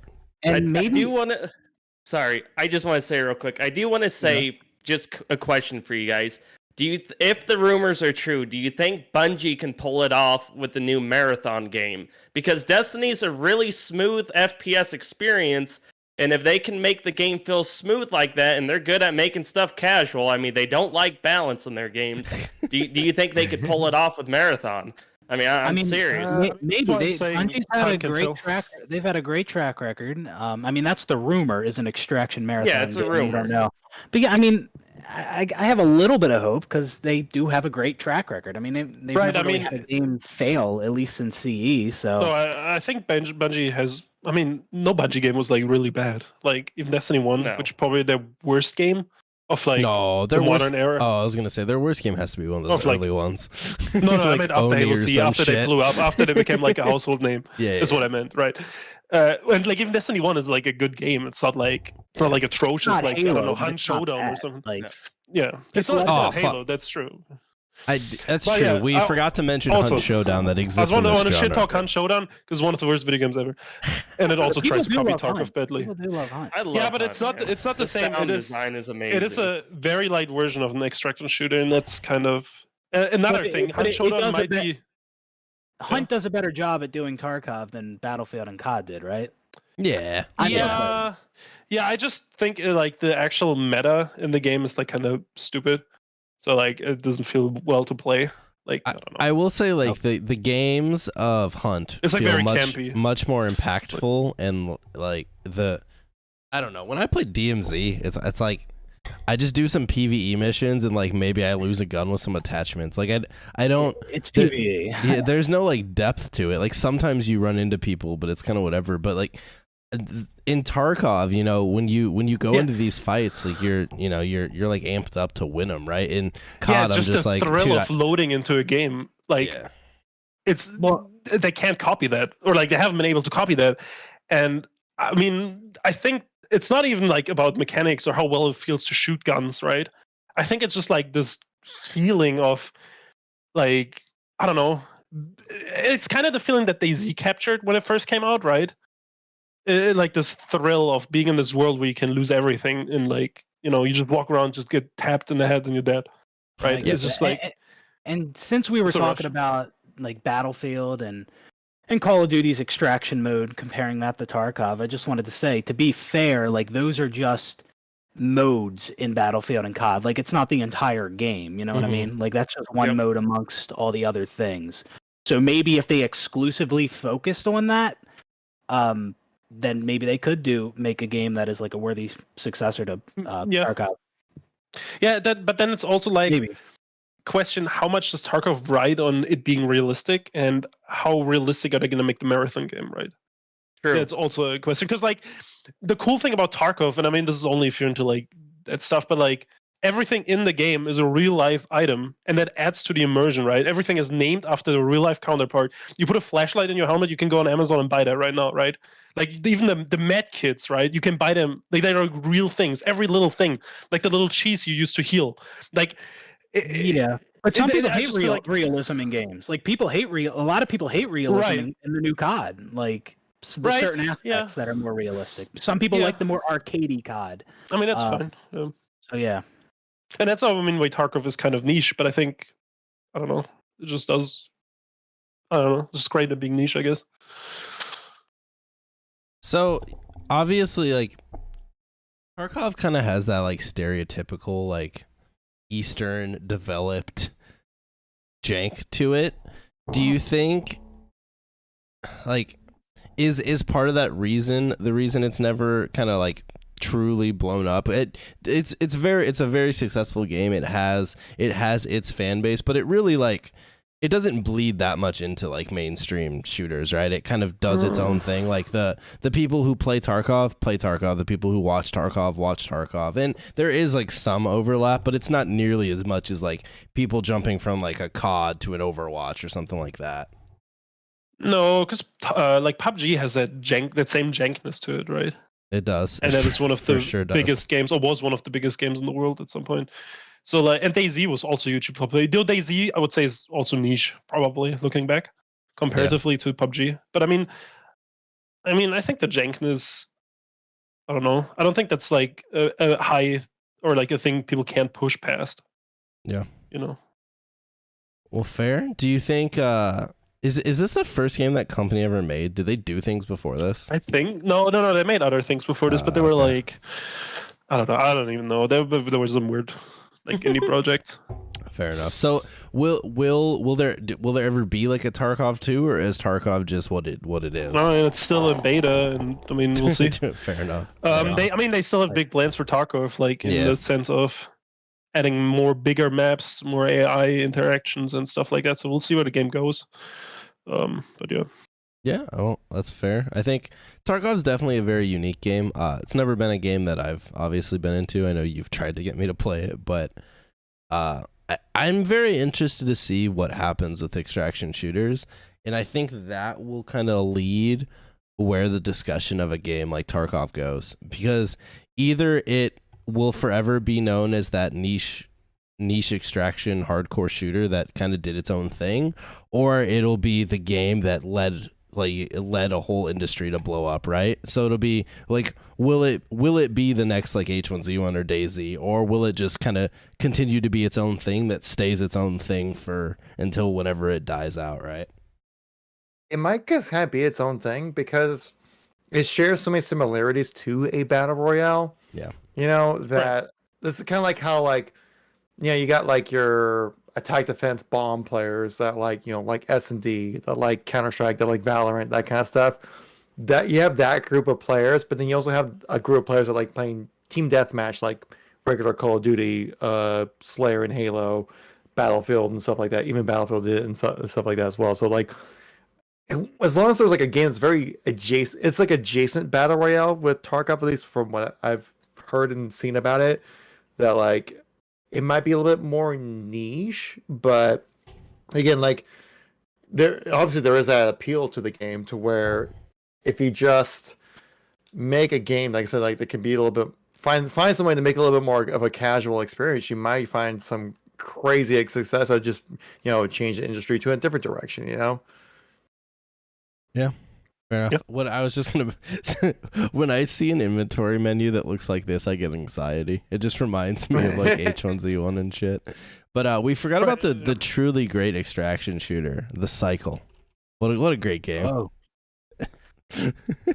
Very forgettable. That game died instantly. I have only seen people walk in this game. I tried to watch streams and I never saw anything happen. I just saw people Shroud just walk around for 30 minutes until I got bored. And that's the thing. The Cycle, I think, was trying to be an arcade version of Tarkov. Yeah. And I don't think that works. Yeah. Like, I think Tarkov works because it is what it is. And I mean, we'll see how well Bungie copies that. But I mean, if this or Bungie's Tarkov or whatever Marathon plays anything like Destiny, I think it will fail. Like, if it's like that, like, not clean, but like, I don't know, arcadey, I guess. Yeah. I get what you're saying. I doubt the Cycle failed because it was more arcadey. It's probably. I mean, Tarkov already exists, and it probably just did a lot of things better than the Cycle did. Honestly. Yeah, I mean, the Tykov's like the Tykovs. The Cycle's game. The Cycle's game. We're talking about 1920s New York catchers right now. Yeah. I can talk, dude. The Cycle's gameplay loop just seemed way too boring for me to even care. It did. All right. So that's Tarkov. I still can't get over how you got Ty Cobb out of Tarkov. Calm down. Or the Cycle. My brain was doing things. All right, so you guys each gave one. Why don't we wrap back? So this will be another game that didn't make any of your guys' lists, but I think is maybe a game worth talking about. So I want to talk about Doom 2016. Oh. So what game did you say? I said Brink, but okay. Brink? Yeah, no, Brink is fucking... Never played it. All right, so Doom 2016, obviously, never mind, hold on. Doom 2016 obviously came out in 2016, and it came out after, you know, a good time period where we didn't have Doom games, right? And it came out and completely revolutionized and changed what a Doom game was, but at the same time kept the core of what you thought about when you thought about a Doom game, right? When you think about those retro Doom games, it's being a badass and killing a bunch of demons, and Doom 2016 does that, right? But it does that fluid in the movement. Yeah, it does that in a much more modern and kind of like flashy way, obviously, than the retro style. But and obviously this game had a fantastic campaign, but to me, the biggest like downside and the reason I don't think a Doom 2016 would make a greatest of all time list when you're talking about shooters in general is I think the multiplayer just wasn't good enough. It was okay, and I know some people really did like it, and I thought it was pretty fun. But I think if it would have had a much better multiplayer, you could have put this on the list. But I think unfortunately, this and Eternal are fantastic single player FPSs and kind of just really average, or in Eternal's case, mediocre multiplayer shooters. I always felt like, you guys know, like the time when like Mass Effect 3 came out and like every game needed a multiplayer for some reason. Oh, yep. Yeah, but I Mass felt Effect like 3's that's multiplayer was how- so great. Yeah, that's It how. was good. I mean, it was really good, but I'm just saying like that era, right? Like every game needed a multiplayer for some reason. Oh yeah, And I feel like I always felt that gotcha. about like Doom 2016. Like it was like a late bloomer from that era. Because like, I don't know, why the fuck do you want to play Doom multiplayer? Just focus on the And campaign. it was I don't know. fun. Yeah. I mean, sure. I mean, don't it was a know. lot of fun. You know, I might like Doom's multiplayer, like some people like Titanfall, but I would never say it's like a top game, because of that. I can acknowledge that, I really enjoyed it, but just because I really enjoy something doesn't mean I think it should be like considered one of the greatest games. Yeah. But yeah, like had a phenomenal single player, and the multiplayer just didn't interest a lot of people, but I thought it was a lot of fun. It went like kind of like a 3v1 kind of like boss versus like that's Eternal. Oh, that's player kind of thing. Eternal. that's Eternal. Doom 2016 Uh, it's an arena shooter with like loadouts basically, but Because you can didn't the popular don't- Doom games back in like the 90s have like multiplayer and stuff like yeah that they, as well? they were like Quake games basically. Yeah, but Quake was always better to me. Yeah, Quake, Doom Quake was a multiplayer. better Well, Quake was a made better for arena multiplayer. shooter. So in my than Doom. mind, like if I want to play multiplayer like that, I'll just play Quake, and Doom was a single player game. But let's To me, let's also like, I not mean- forget the Doom level editor, or whatever you want to call Snap it, map, right? wasn't it? Yeah, Snap Map. Yep, Snap Snap, Map was sick. That was actually really cool. Like, I It wish was they would cool. have built upon that and then Doom Eternal. I think Yeah. that could have been really cool. They scrapped that, and they scrapped the 2016 multiplayer. They just Yeah. said fuck it. So And I get it because the main focus is the campaign. That's what most people are Yeah. interested in. I understand it. So Actually, I have to not to sidetrack the conversation, but like I've kind of had this thought as well. But like, and kind of come back to what we were talking about earlier. What if Titanfall did like just campaign only? well, their next one is. That's what the wait, Respawn what? said they're putting That's out the like rumors. an Apex. Yeah, it's a rumor that they're putting out a single player Apex game, which would be a single player Titanfall game. It's the same universe. So Oh. I mean, like, yeah, but Apex would hit different than like a straight up just Titanfall 3 campaign only thing. But yeah, I mean, sorry, that's didn't mean to just- sidetrack, but I was just kind of that's seeing, just like, initial thoughts. you're getting into like the details there because it's the same universe. So Hey, like whatever you know, whatever it's, you call kind it of my there, thing. it's the I guess the amount of But movement. at the same time, Apex doesn't have Titans, and Titanfall True. does. That's so, true. and So I that's a guess- big thing. That's true, especially in the campaign, yeah.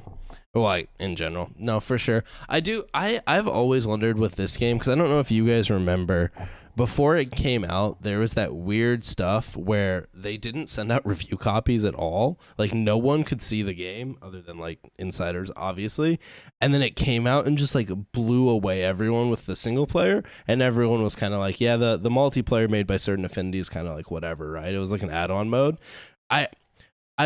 With this game, all of their post-launch content was multiplayer. It was all multiplayer DLC. So I wonder if they didn't realize the absolute gem that they had in the campaign, and if the multiplayer would have been received more like favorably, if Eternal would have built off of that instead of scrapping it all together. I mean, multiplayer is kind of now more considered as like or I don't know like why other games will do this, but like campaign DLC, it seems to be almost more of a faux pas where like just adding a multiplayer DLC might be a little bit easier just because like you just create a map. Like while it does take a lot of time and effort, is not as intensive as creating like a whole new campaign mission, for example, because you got like sequence like voice acting and cut out like writers, Yeah, producers. and when you know what make I a mean? multiplayer map, you could just reuse assets from the campaign. Yeah, So it saves exactly. time. and then like you just save a new campaign experience for the next game. Yeah, I mean that makes sense. I mean campaign DLC is always like if you ever like look at achievements or whatever or like even just player numbers from like Eternal even, you can tell how many people play the game when it comes out versus how many people actually come back and play the DLC. Wait, so was Doom Eternal DLC story DLC? Yeah, Or? in Eternal it's story Okay. DLC. Oh, Okay. really? See, I Yeah, did not they know went the that. other way. So, yeah. Okay. Well, that's Doom 2016. Like I said, I don't think it if you're talking about a full package, I don't think it makes the list. If we were going to talk about campaign only, I think this would probably make my list, especially in kind of the more modern era of gaming. I think this was, especially at the time, dude, this blew me away. Like I remember buying it because I was just like, oh, new Doom game, like yeah, sure, why not? And I was playing it, I was like, dude, this is actually sick. Like this is the music is so fucking good. The music flowing into your gameplay. I think just because like it was a first-person shooter game that like felt like it focused a lot on the campaign experience and just being like kind of like how it was back in like the early 2000s or early and late 90s, where it's like if your game didn't have a good campaign, it was going to flop. Like if Halo CE didn't have a good campaign experience, it was going to flop, you know? And so it just seeing another game company pulled like or id right pull that off was just like a campaign focused first person shooter experience, which is like so rarely seen nowadays that like it was almost like a breath of fresh air with a retro feel. Yeah, no, and you gotta give it to them. They really pull it off with the campaign because like even the same studio or like the Bethesda with Prey, I didn't think Prey was nearly as good as Doom, and they tried like a similar thing where they tried to like revolutionize one of their single player games from back in the day. And so they failed at it. Kinda. Prey is like totally different though. So like I don't know how much you like have read about or not read, but like so well one the studio that makes that's like a completely separate studio. It's just published by Bethesda. But that wasn't supposed to be a Prey game. They made a video game and Bethesda made them call it Prey.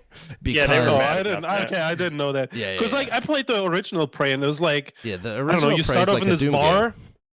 Yeah, and and then you get kidnapped by aliens and shit. And this was like some I don't know, like some scientists or it's a cool game, but there's you can find articles. They like Bethesda pushed the IP on it because they wanted it to use it as marketing, basically. Okay, that explains it. Okay.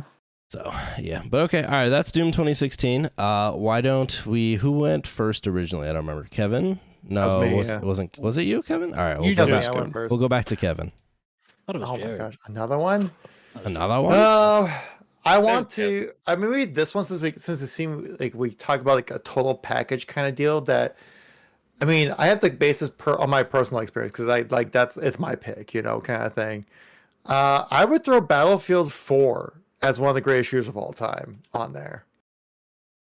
And I mean, I want to see what you guys have to say about that because, like, for me, yes, but maybe for you, not so much. If you haven't really played the Battlefield franchise, so I hear it's one of the most praised Battlefield games. So I've never. It was like I was just gonna say it was the first Battlefield game I bought for PC, and the launch of that game was actually pretty bad. Lots of crashes. It was terrible. I didn't have a good first experience.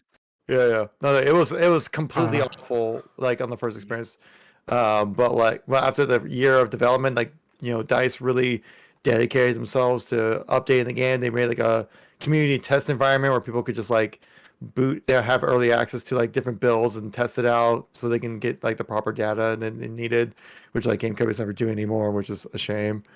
But like after year one, which was rough, like year 2 and 3 were like probably the best Battlefield experience you could possibly have, and that's why like I feel like it led to the extra disappointment of Battlefield 2042 because people just wanted like Battlefield 4 2.5 or whatever kind of thing because of how good Battlefield 4 was, and now like it for a total package of what it offered might not be as much as other games. Like there wasn't really like any kind of creation tools or anything like that. The campaign itself, I felt, was not bad, but just so painfully mid that like it was almost like it almost felt like a wasted development time. But post-launch support, the post-launch content, and just like the general gameplay of Battlefield 4, I feel like lent itself to being the best version the franchise could possibly be. And I don't know if I also just kind of want to see what you guys had to say if you had a chance to play the Battlefield franchise or play Battlefield 4, if you guys felt the same or would disagree as one of the greatest shooters of all time. Yeah, I mean, I played a lot of Battlefield, and personally, I always liked Battlefield 3 a little better. And campaign-wise, I thought Bad Company 2 was the best Battlefield campaign. But definitely Battlefield 4 also, like, it's hard to like distinguish for me between Battlefield 3 and Battlefield 4. They felt very similar to me, and they were both like awesome games. And I mean, maybe Battlefield 4 was like a better version of Battlefield 3 at the end. Yeah. So At the end, I would say yes. I would say that like Battlefield 4 definitely dealt with a big issue of bloat when it came to like weapons in the game, attachments. You could have like a lot of attachments just did the same thing, were just named differently kind of things. Like you had like a angled foregrip, and then you had like the regular foregrip or something like that, which did the exact same thing, but they were just like give you a different aesthetic on your gun kind of stuff. Hey, it's the modern I'd say- gunsmith. Yeah, it doesn't hurt to have pretty auto. much, yeah, right. Yeah, see, it was revolutionary, man. It was a revolutionary game. But no, Battlefield's just one of those games. I feel like it's that big, giant experience you just don't really get with any other game. True. To this day, honestly, like really name another game where you can get the Battlefield experience at that scale, and I just don't think it exists. Planet Call of Duty side. Ground War. Well, now, Ground War now, maybe. but it's not the same. No, I'm just memeing. And like with Battle, and also that like, I mean, it just also felt very iterative from Battlefield 3, which I always kind of battled between myself between which one I like more, Battlefield 3 or 4, but like, I think that like it was so defining for the franchise as a whole, and plus from my experience, like it hit right at that time where I was like tired of Call of Duty. Halo 4 was out, and like obviously, I didn't like Halo 4, so I had to play some other kind of shooter to get the fix, and Battlefield 4 just completely itched that for me. And so many experiences from Battlefield 4 were just like expanded upon from Battlefield 3 that to me just feels like they basically, if there was going to ever be another successful Battlefield game, it would essentially just have to be like a reskin of Battlefield 4. Yeah, Battlefield definitely offers a unique experience you can't get with any other game. Like those only in Battlefield moments, And It wasn't mean, but it was very true. It is true, yeah. So like, I mean, if you say that's like the best version of Battlefield, then like I can definitely understand that making that list. For me personally, though, I don't think I'd have a Battlefield game on there, but I could definitely see it. Yeah, I want to say it wasn't like generation defining game, because especially around that time was about 2013, I believe was when that game released. That like, a lot of other shooters were kind of around the age of where shooters really kind of understood like what they need to be as a shooter to be successful, kind of stuff. And kind of like what I mentioned about earlier about like homogenization when it comes to the first-person shooter genre as a whole. But like, I feel like for me personally, it was just the best. Also, like, I mean, that only Battlefield moments, like it was like the thing that you Battlefield 4 had a server browser, right? Yeah, they still had a server browser. Yeah. You would join a server and that become your community, kind of. Yeah. And that was also added to like Battlefield feeling unique. Compared to the COD where like you just are in the lobby with randoms, right? But like, I don't know, I would hop on servers like Operation Metro 24/7, like at like 9 p.m. and meet like the same people every night that would play there and hang out with the same group of people just on this server. Kind of like when we played Day of Defeat Sorcerer Rush, and there's just like these friends talking and all chat. I was in part of like this like Battlefield community called Pure Battlefield, where it was just like a Reddit community that just like wasn't like sweating, but like everyone was just trying to win and playing the game as you would do if you were trying to win the game.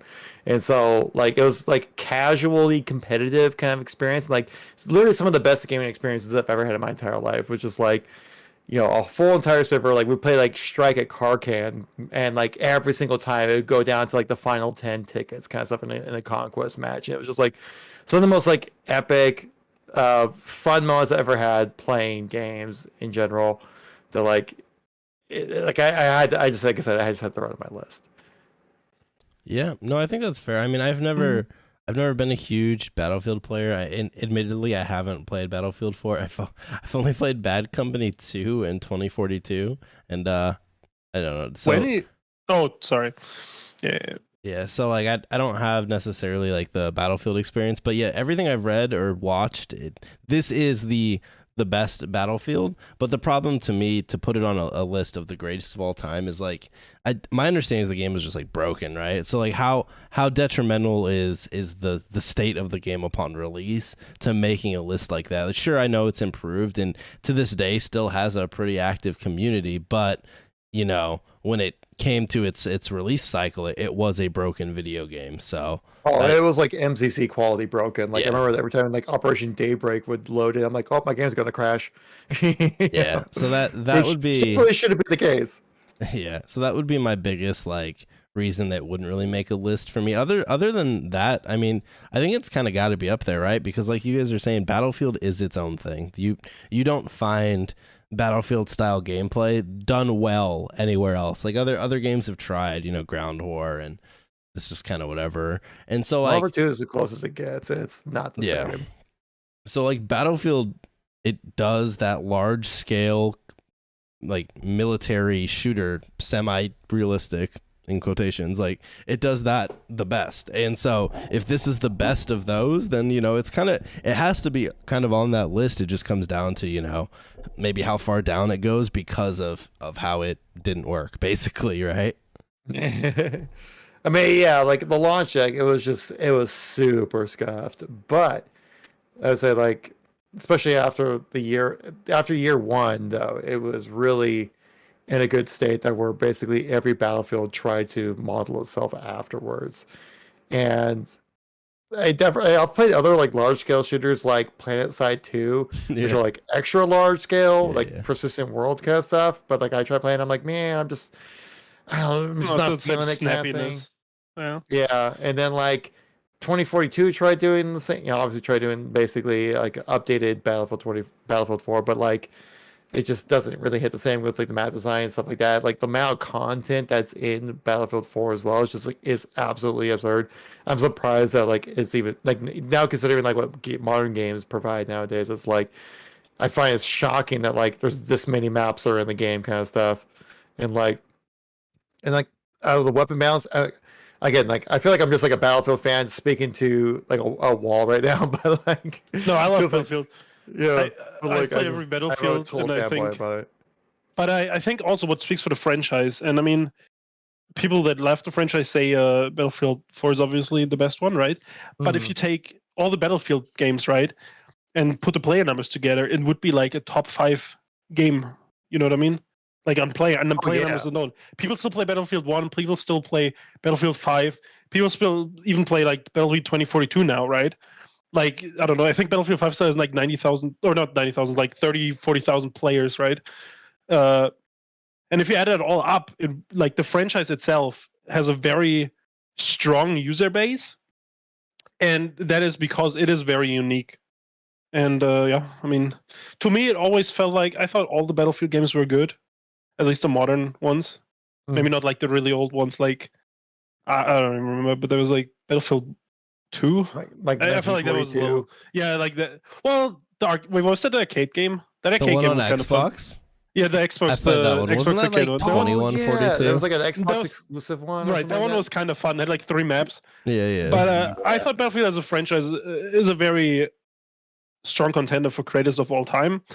I just feel like it's hard to pinpoint one specific game because I think they all have like unique things, even though people hated Battlefield 5. Battlefield 5 did a lot of bullshit. It still felt good. It still felt like a Battlefield game. 2042 now starting to feel more like a Battlefield game. Obviously, they fucked up the launch. But, I mean, we'll see where that goes. I think the Battlefield experience is unique to Battlefield. Same way that I would argue Tarkov is unique to Tarkov. Like the, you know what I mean? Extraction. Yeah, I can see that. Yeah, I can definitely see that. So I think Battlefield definitely is up there. Yeah. All right. I'm saying, like, would a Battlefield game be considered like one of? Could you make an argument for it being like number 1 greatest of all time? I don't know if you can make the argument it would be number 1, but I definitely think if you're like, it's got to be on the list, right? If it's like a top 10 list, a Battlefield game has to make the list. If it's a top 5 list, does it? It depends on who you are, right? But it's very hard, and yeah. So it gets the more you shrink it down, the harder it makes the harder it gets for there to be a Battlefield game. But like Battlefield as a franchise deserves to be in the discussion and be on a list of some sort. You know what I mean? Right. That's kind of how I felt about it too. Because I feel like discussing with you guys, I was like, I'm gonna be the only one mentioning Battlefield in this one. I mean, yeah. But so okay, I think that's Battlefield. I mean, there's a ton of people that love Battlefield, so it's not like you're talking on deaf ears or anything like that. So, all right, Luke, I want to do yours next, but I want to force you to do one of them because I want to make sure we talk about it, and that's CS:GO. So you can you can take it away. Okay, CS:GO. My initial thought process was that, I mean, besides the spin-off, Counter-Strike 1.6 started it, right? Source refined it, and then, CSGO didn't have the best launch. It took a couple years to take off.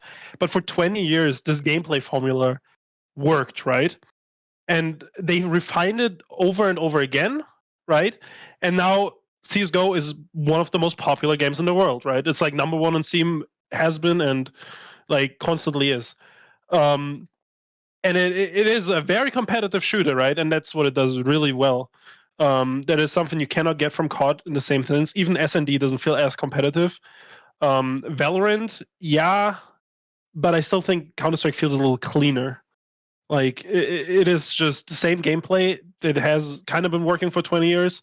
They refined it, and it's still super popular. And I think that speaks for the game, that like the simplicity still holds up all these years later. Because I mean, when did the first Counter-Strike come out? Like in the 90s or maybe Yeah, over it was the early 90s. It's like 98 or 99. Yeah, no, I think so like almost 25 years. Yeah.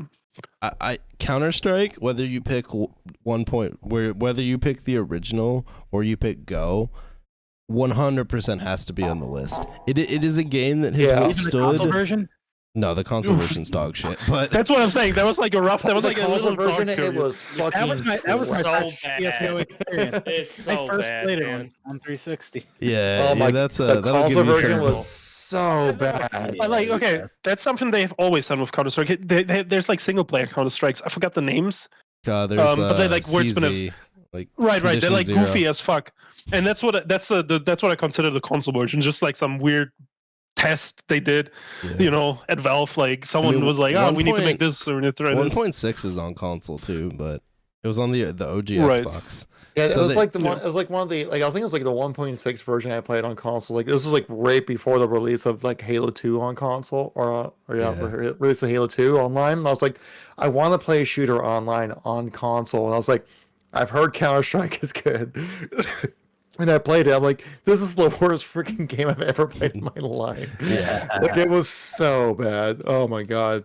Yeah, the gameplay definitely does not lend well to a controller. Plus, they made no efforts to make it lend well to a controller. They literally, It's they, one of they the li- worst optimized games ever for a controller. I remember like But- holding down the trigger, like why are my bullseye hitting them? The crosshairs were on them. What's going on? yeah, they're just flying up into the ceiling. But you're trying to do a spray pattern on a thumbstick. You're like, yeah, I don't think this is the play.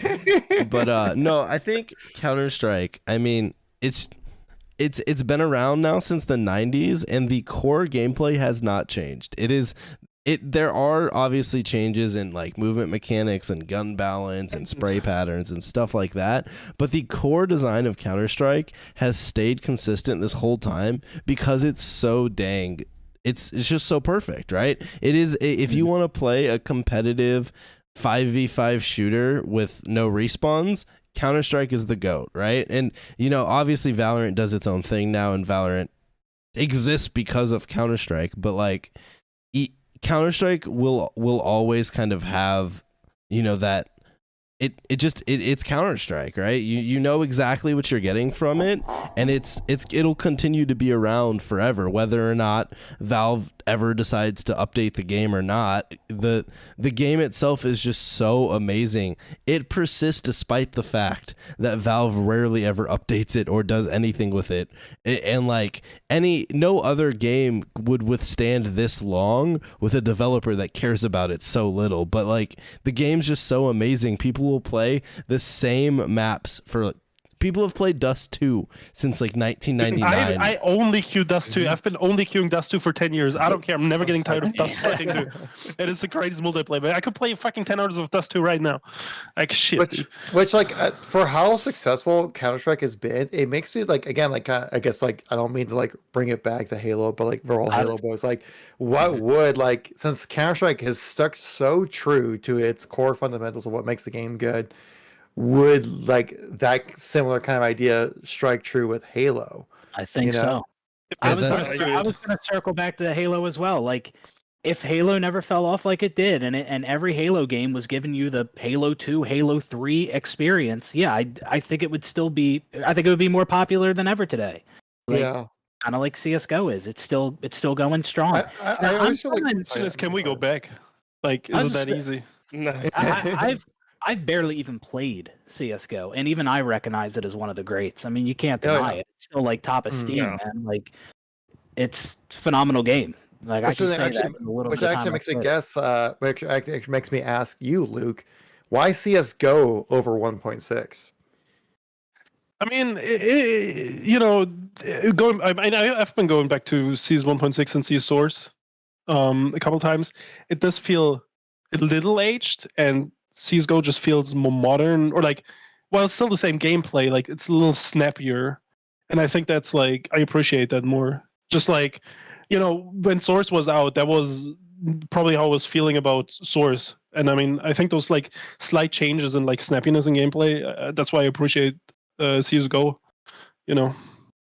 I think for me the reason you pick CS:GO is because CS:GO is the first time that I feel like Counter-Strike really kind of took over. Like it's not mainstream in the sense that like not everyone in the world plays Counter-Strike, but everyone knows that Counter-Strike Go, like what it is, like how good it is, and everyone, like you watch it on Twitch sometimes, like I don't, whether or not you want to like attribute it to like the whole skin marketplace or what, the fact that like Counter-Strike did the skin marketplace right, like I think the skin marketplace is good. Like, I don't see any issues with loot boxes. Like, you get something, like it's like any loot box is gambling, right? And Counter-Strike just lets you do that. And I think that's more honest than like fucking buying rec packs on a game that's dead on launch, and then they don't port it to PC because they're worried about the 10 people that bought fucking rec packs. Yeah, I'm just saying, like, you turn them off. I open 10 cases, and I'm doing. It's like the same as doing slots, and it's just the real. We get it, Luke. You're a gambling addict. We get it. I am. He got turned. He got turned. So you had to, like, you just had to get it pop off there for a minute. No, I'm just saying, like, microtransactions often are bullshit. You buy microtransactions, this game is dead within a year. You get nothing from it, right? At least Counter-Strike, there's something for the players. Like, it enables the players to, come up with their own market. Like, Yeah, the reason why I've never bought a microtransaction in Call of Duty, because I'm like, well, the next game's going to come out next year, and this microtransaction can be irrelevant. But I bought quite a few things actually in Halo Infinite Slim, because I'm like, well, this is going to be the game for the foreseeable future, so now I'll be able to enjoy it for like a year ago or a year from now, kind of thing, or something like that. So that's what you did get a little better at it though with like Warzone. No, like you were able to use your Modern Warfare 20. No, I mean now, sure, but like you got a 3-year cycle out of your skins instead of like a. At the time, like if you're buying packs in the Warzone, like what did you expect? Like that was the industry standard. It's just kind of like I appreciated getting the 3 years, and then like 3 years later you have a new game. Like that's been the standard for Halo for how many years, kind of thing. And then like I don't know, if people are mad about wasting money on microtransactions in Warzone, like you need to reassess like how you spend money in video games. I mean, like, I don't know. To me, most microtransactions you just lose after maximum maybe a year. I feel like that's like common, or like the game just dies. Like, but like Counter-Strike, if I bought a skin in the fucking 2000, when did it come out? 14, I think. Like, I can still have that skin, and like 2012. maybe it's worth 2012. Sorry, yeah. Maybe 2014 was when they added skins. Yeah, I don't remember. Yeah. But like, I don't know. It's still relevant. The skin's changed. Like the value of the skin, like it's its own like thing almost, right? And like obviously they could have just like sold the skins for $20 or some shit, but instead it's like this. I don't know. It's like fluctuating market that's part of the game, kind of. And like, yeah, you have a whole player base around just collecting skins and selling them, and it's kind of interesting. Kind of cool. It is like, like, you know, I don't know, if you have like a knife or some shit that's impressive, like depending on what knife you have and stuff, like, I don't know, it's just like its own sub. See, that's the thing though, like when you have a game that lasts that long, like Counter-Strike Go, that like you can have things like so niche, like a cool knife that would be worth like $200 within the store kind of stuff, because like they know that like this game's going to be the game to play for the next or for the foreseeable future kind of thing, you know. I think even when they update it to Source 2, I don't think they're gonna change the skin market. I think you're still gonna be able to retain your skins. I think they'll have to.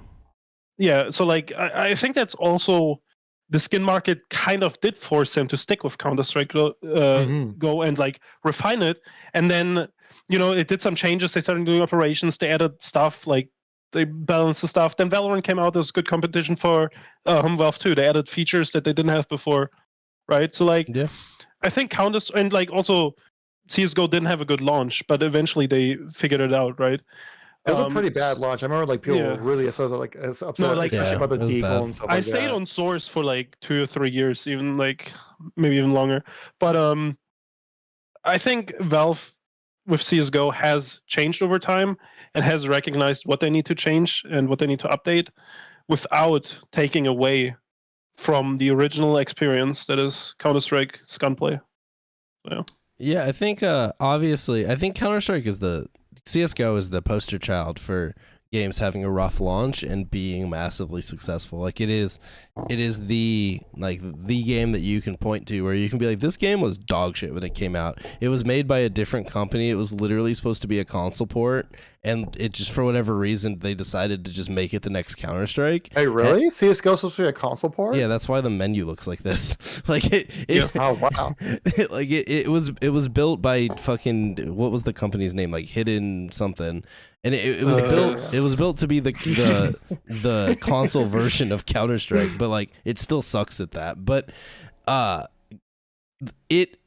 they were able to improve upon it, and you know, it still has the core Counter-Strike gameplay that makes it so good. Plus, like we talked about complete packages earlier. While Counter-Strike's main feature is, you know, it's competitive 5v5, you also have to realize that this game still today has a server browser with a whole bunch of different communities. You got the Surf community, the KZ community, there's jail community. Yeah, there's all sorts of like different types of game modes that people still play today, and you have that on top of like just a game that is very competitively sound. I think when it comes to FPS games, Counter-Strike is the GOAT for competitive gameplay and like that esport environment. Like this is the best competitive shooter. It is the most competitive. It is the best to watch as a viewer. Like I think that Counter-Strike is amazing because anyone can watch Counter-Strike and realize what's going on. It's, you know, you have an attacking and a defending team, and you try and plant a bomb, right? And you don't respawn if you die. Like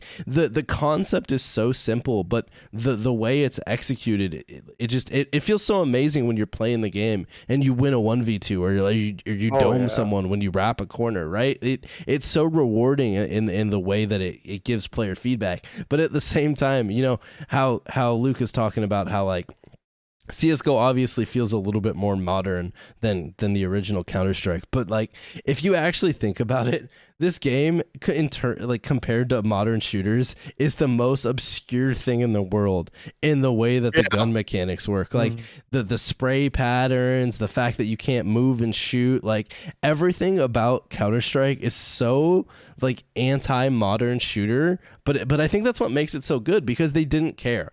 They didn't want to adapt any of that stuff into Counter-Strike. They just made Counter-Strike, and they brought in some new things. They brought in skins, you know. They updated some things here and there. Matchmaking.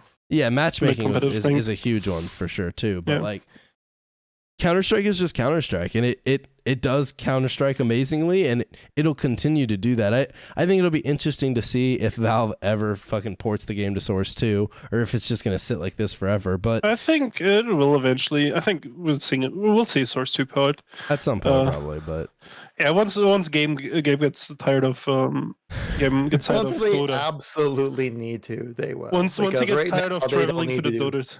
Yeah, I mean that's true too. Yeah, they don't need to do shit. And I mean, I think Game just likes Dota better personally, Yeah. as like a viewer. So I think that's like his baby. But I mean, hey, it's because Steam is still it's still a private company, right? So like, Yeah, they can do whatever they want. he just has to say what the fuck, It's not like there's a, Gave in. you know what I mean? Like he just does what he wants, and I mean that's fine. You know, You made it sound like that was a bad thing. Like, yeah, it's fine. He could do what he wants. It's fine. It's fine. no, I Yeah. mean it's been working. So like, Yeah. but But I'm just saying could be the reason that- why CS:GO has been able to do so well as itself, being because like the CS:GO, organic indie because- feeling almost, yeah. Yeah, because like they haven't had to adapt to modern trends like adding sprint to the game or crazy weapon attachments and things like that, or Right, hell, that- even ADS to the freaking game. Yeah, no, that's what I meant. They adapted the parts that like did not take away from what people like Counter-Strike. Like when Valorant came out, they added like copying crosshairs and like seeing other people's crosshairs, right? Because it's like a feature Valorant had that was kind of unique, like a little quality of Yeah. life. Or when CS:GO came out, they added competitive matchmaking, which was a huge part of Source, but you would have to do it through third-party sites on private servers, right? Like if you want to play like clans, like 5v5 competitive, it was a huge part, and there was like websites just built of it, and they added that to the game. So they just recognize what they need to do to keep the game relevant without changing the gameplay. And yeah, I think that's why Counter-Strike has been around for so long. Yeah. And they finally found one that works, and they stuck with it. And you gotta give them credit for that, because so many game companies feel like they always have to update the game to modern trends to keep people playing, and that's something that it's an example of like CS:GO has done right, of adding, like you said, more modern feels to the whole thing while also being true to itself. Yeah. Yeah. Yeah, I think I don't know. And it's weird, like CS:GO, like it is that game, like that, it's stuck to its core. It never really changed drastically, and it's still so successful, still the top game on Steam. So it's kind of weird that like other developers are always trying to innovate, change things, and when CS:GO is right there doing the same thing for however many years it's been, and it's still like a top game. And you can't see that there's a one for like a game like Counter-Strike with like a classic boots on the ground, slower gameplay, because Valorant is successful, and I would argue Rainbow Six Siege is also like falls into the Counter-Strike like A tactical shooter, yeah. puzzle, yeah. No, Valorant, they're both successful games, like, you know what I mean? Yeah, Valorant came along. It's like, I mean, they looked at CS:GO. Hey, CS:GO's popular. Valorant's a thing, and that's popular too. Like, it's just, I don't know. It's like, it seems like common sense, but Yeah. I don't know. Yeah. All right. That's Counter-Strike. I think, yeah, for me, it's easily. I think it's one of my top 3 of all time for sure. I go with Go because that's the one I played a bunch, but I think you could interchangeably pick Go and 1.6. I think trying to make a case for Source is probably a little bit harder. I think Source is a little jank, but it was alright. I feel like Source also, like, one thing that Go did amazingly that Source didn't do is it actually kind of brought the Counter-Strike community back together, because during Source you still had like a lot of people that just stayed on 1.6, whereas like now that Go is out, you just play Go, right? Like it back then it was like it was a split, that half the pro community was still back on 1.6 and some of them were on Source, whereas once everyone bought into Go, that's what everyone plays now. And I think Go, correct me if I'm wrong, but has had the longest staying power within itself when it comes to the franchise. So like, I don't think, or also it may also be just because like this is the longest Counter-Strike has ever gone with that new game kind of thing as well. I mean, 1.6 was still. It was still played from the time it came out until Go came out, but yeah, it wasn't nearly as big as Go. It was like more of a niche thing. Right? I remember like a lot of people went back to 1.6 after Go was released, and were like, yeah, this ain't it. Yeah, for sure. All right. Well, I think that covers Go. So I did tell you guys I would only keep you for like 2 hours, so I don't want to make you guys stay forever. Why don't we do one more, and then we can kind of do final thoughts, and then we can reconvene if we want to talk about this topic more, or we can kind of find new topics in the future. But I don't want to drag this one out forever, just because I don't know. I don't want it to be super long. So, Jared, why don't we do one more of yours, and we'll end on that. Hey, Or do you want to just run through the rest of our list? Just name them all. All right, yeah, that's a good idea. Let's go through Jared's, and then we'll run through the rest of the list, and we'll just do them faster instead of talking about them a ton. There. All right, yeah. Real quick here. Right. These two games, one of them I don't know if I would put on top 10, but one I would, and that's Left 4 Dead. I feel like to this day there is yet to be a game outside of Left 4 Dead 2 that has captured what that game was able to do with a 4-player co-op experience. And not to mention, we got Bill, which is just one of the greatest video game characters of all time. But there's really no other games out there that have really mimicked what Left 4 Dead does. I mean, obviously we got Back 4 Blood, and then you could argue like World War Z. But outside of that, I mean, there's just nothing. And then my other game was Destiny, which I wouldn't put as a top 10 game. But I think the original Vault of Glass raid in the first Destiny is like a top 10 video game experience of all time the first time around. Destiny raids it was are so amazing. Unique. Like the Vault of Glass, I've yet to play an experience like that in a first-person shooter in any other game. Even the Destiny community would agree with you on that one. Like, I have a pretty good ear to the ground when it comes to Destiny community, and everyone's just like, but Vault of Glass, though. Yeah, it's magical. It's a magical experience. It really Destiny is. raids are awesome, for sure. Yeah, Destiny raids in general, like, it's insane that they took a concept. Because, like, in MMOs, raiding often feels like dry, almost, like, repetitive, like... Yeah. It doesn't have. I mean, sure, it has like basic mechanics to it, but like, I don't know. You can really do any WoW raid and like understand it very easily. But like Destiny, it's like you have to do something. Like every player matters, right? And like, sure, it's smaller in size. Like it's 6 players, right? I don't know if it was 6 players in Destiny 1. Yeah, it was 6 players. Destiny raids definitely have like a magic to them that no other raids in any MMO or anything like that can capture the same way. Yeah. I would agree. Even though I never rated anything else, but like I couldn't imagine anything else hitting. Like WoW raids, there's just more people. There's just more people, and so the mechanics are kind of like nerfed. Like you don't matter as like the single player as much, right? Like you can only fuck over your team, but like you don't do anything special necessarily. Yeah, right? you can only think the worst or best thing you can do is stand on a circle. Yeah, I think like WoW rating specifically is more of a case of like everyone in your raid group needs to be competent enough because one person can fuck the whole group. Whereas in Destiny 2, like a very competent raider can kind of like pseudo carry if they kind of know what they're doing, right? Whereas they get but like you get more of a role. Like sure, like if I don't know, the assassins pulls the fucking mob you're fighting and like he dies, like that sucks, but like you know what I mean? You don't stand out as like a single player in the WoW raid, I feel like. No, you don't. But if you're doing the WoW raid as like a DPS player or a tank or a healer, and you just don't pay attention to a mechanic and you just die, it just fucks everyone. Which I guess kind of is the same in Destiny. And it's the fact too. You got people who solo Destiny raids. Like it shows you how much you can do as an individual. The sandbox is just great of like the raids individually, right? Like even the worst Destiny raid is an experience like that is somewhat unique. Yeah. Like, even with, like I remember doing like with Wrath. I've done like Vault of Glass and Wrath of the Machine. I've done enough of, and like both are fantastic experiences I've never had anywhere else in any other kind of games. Like obviously, I never did WoW, never got into WoW or anything like that. So I can't really say like raids as a whole as an experience. I can't really talk on, but at least from the Destiny side of things, I can at least give my perspective on it. And we'll see what Call of Duty does with it, because I heard Call of Duty Modern 2 is going to do raids, which, however the hell that's going to work out, I have no idea. I don't know if that's like the same, because like I was the understanding it's more like a bunch of AI. Yeah, it's like I think it's going to be like Spec Ops, if any. More like Spec Ops, right? Yeah, it's more like a Spec Ops, not like they just call it raids because like SWAT raids, like.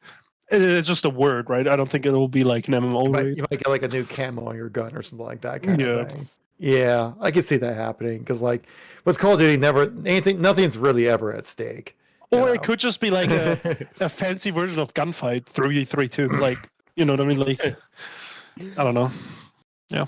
Yeah, And I, think, did want to mention that the Division also had raids, but they were Oh, nothing yeah. they were nothing like Destiny raids. Yeah, But I just the it's really didn't Division. come until the very end, towards like back when they didn't even have raids when they launched Division 1, and then they finally actually brought it into the game, which turned out to be like all right. I played one, but it just wasn't nearly as The cool. as Division is Destiny. boring. I don't know. I tried both games. They're just Yeah, I can see that, like Division, being kind of a boring game. Like Yeah, that's how I I felt. enjoyed it, but it's like it's very number crunchy, very it's like very bullet spongy, guys. Like it's just not as good as Destiny. Yeah. But for a Ubisoft game trying to be a Destiny game, it did all right for itself. Yeah, it had Oh, good I guess so. gameplay. It just didn't have any wow moments. Yeah, that's basically that. The only WoW moment I ever had with the Division was I remember playing the PvE mode, which if you guys ever played the PvE experience in Division, that was the freaking Wild West when it came to PvP. And we're like one time, like my buddy and I were kind of set up in this building, and we were just like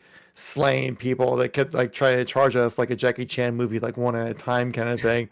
It's taking them on like no problem. And then all of a sudden, like we pissed off like half the server, and then we had like 15 people try to charge us all at once to take us down. Like it was like I've never had experience anything like that in any other game. And I don't think I ever really could. I also have like I couldn't think of any other game that could possibly cause that to happen. Because like, I mean, maybe, but like infection, it's like oh, I died, I'll just respawn kind of thing. Where like with the Division, it's like, oh, I died, I lost everything kind of thing in the PvP mode. That like you're just kind of coming back with whatever you found, kind of like battle royale, PvP kind of looting shooter. I guess you could have that extraction mode kind of thing. That is a mechanic that Tarkov technically has. Yeah, I was going to say it's like a Tarkov BR PvP matchmaking kind of experience, and it's like no other game gave me that kind of feeling. But like definitely not top tier greatest game of all times. But like one of the best gaming experiences I've ever had in my life was actually playing the PvP in the Division 1. It was so unique. I've never experienced anything like that. And I wish that other games did that though.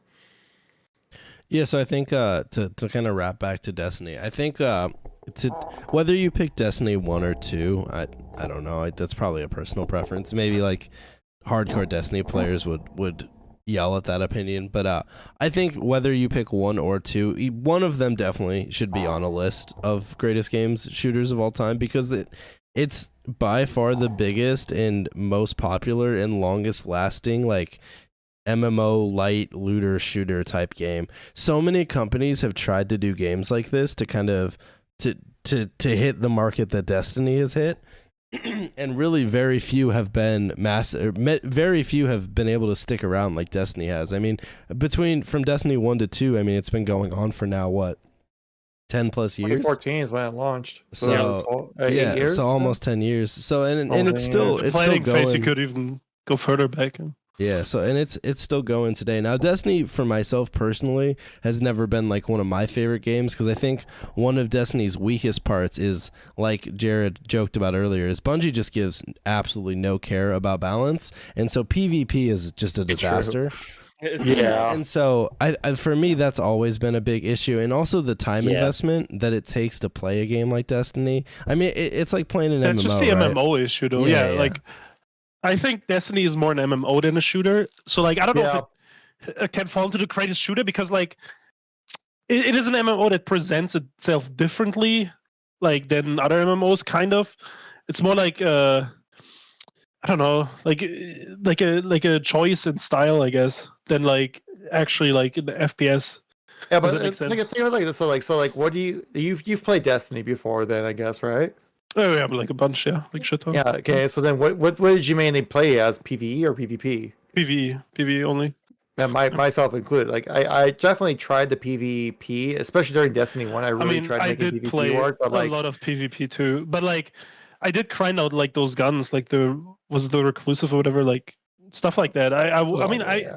To be honest though, now I think about it though, and when I would really play Destiny, I would play it all. And I mean, I haven't played PvP in a long time on Destiny, because like people always say it's shit, and I mean there wasn't really a reason to after the whole sunsetting thing. But yeah, I mean, I think it'd be cool if PvP was good too. Yeah, I never really Like- bothered with PvP because I always felt like it was a very like social, almost like Fiesta Slayer kind of experience. To 100%, make a man. Halo reference to it, and like it was always a constant game of whack-a-mole when it came to whatever's overpowered at the moment for Destiny's multiplayer. That like, yeah, it's always, you can definitely tell like like Bungie always kind of focus their gun mechanics on whatever would be like the most fun to use in PvE kind of stuff, and then not really fully think it through when it comes to PvP. Like they definitely take it into consideration. Like, you can tell with some of the balancing, but like definitely not like, you know, super concerned about like if it will break PvP, because like No. I think they recognize the majority of their audience that just plays it for the PvE experience. At least like from like when You when I look wouldn't at, like, tell that by their forums. I always There's a thought, lot of like- angry PvP Yeah, but people. Sure. people are always more willing to complain about experience than to actually praise it as well. Yeah. No, And- I agree. I mean, and World of also that, Warcraft like, PvP was always niche, right? And it's arguably the biggest MMO ever. So yeah, I don't know. Maybe just an MMO, the PvE content just matters a little more. Yeah, but Destiny's a first-person shooter before it is an MMO.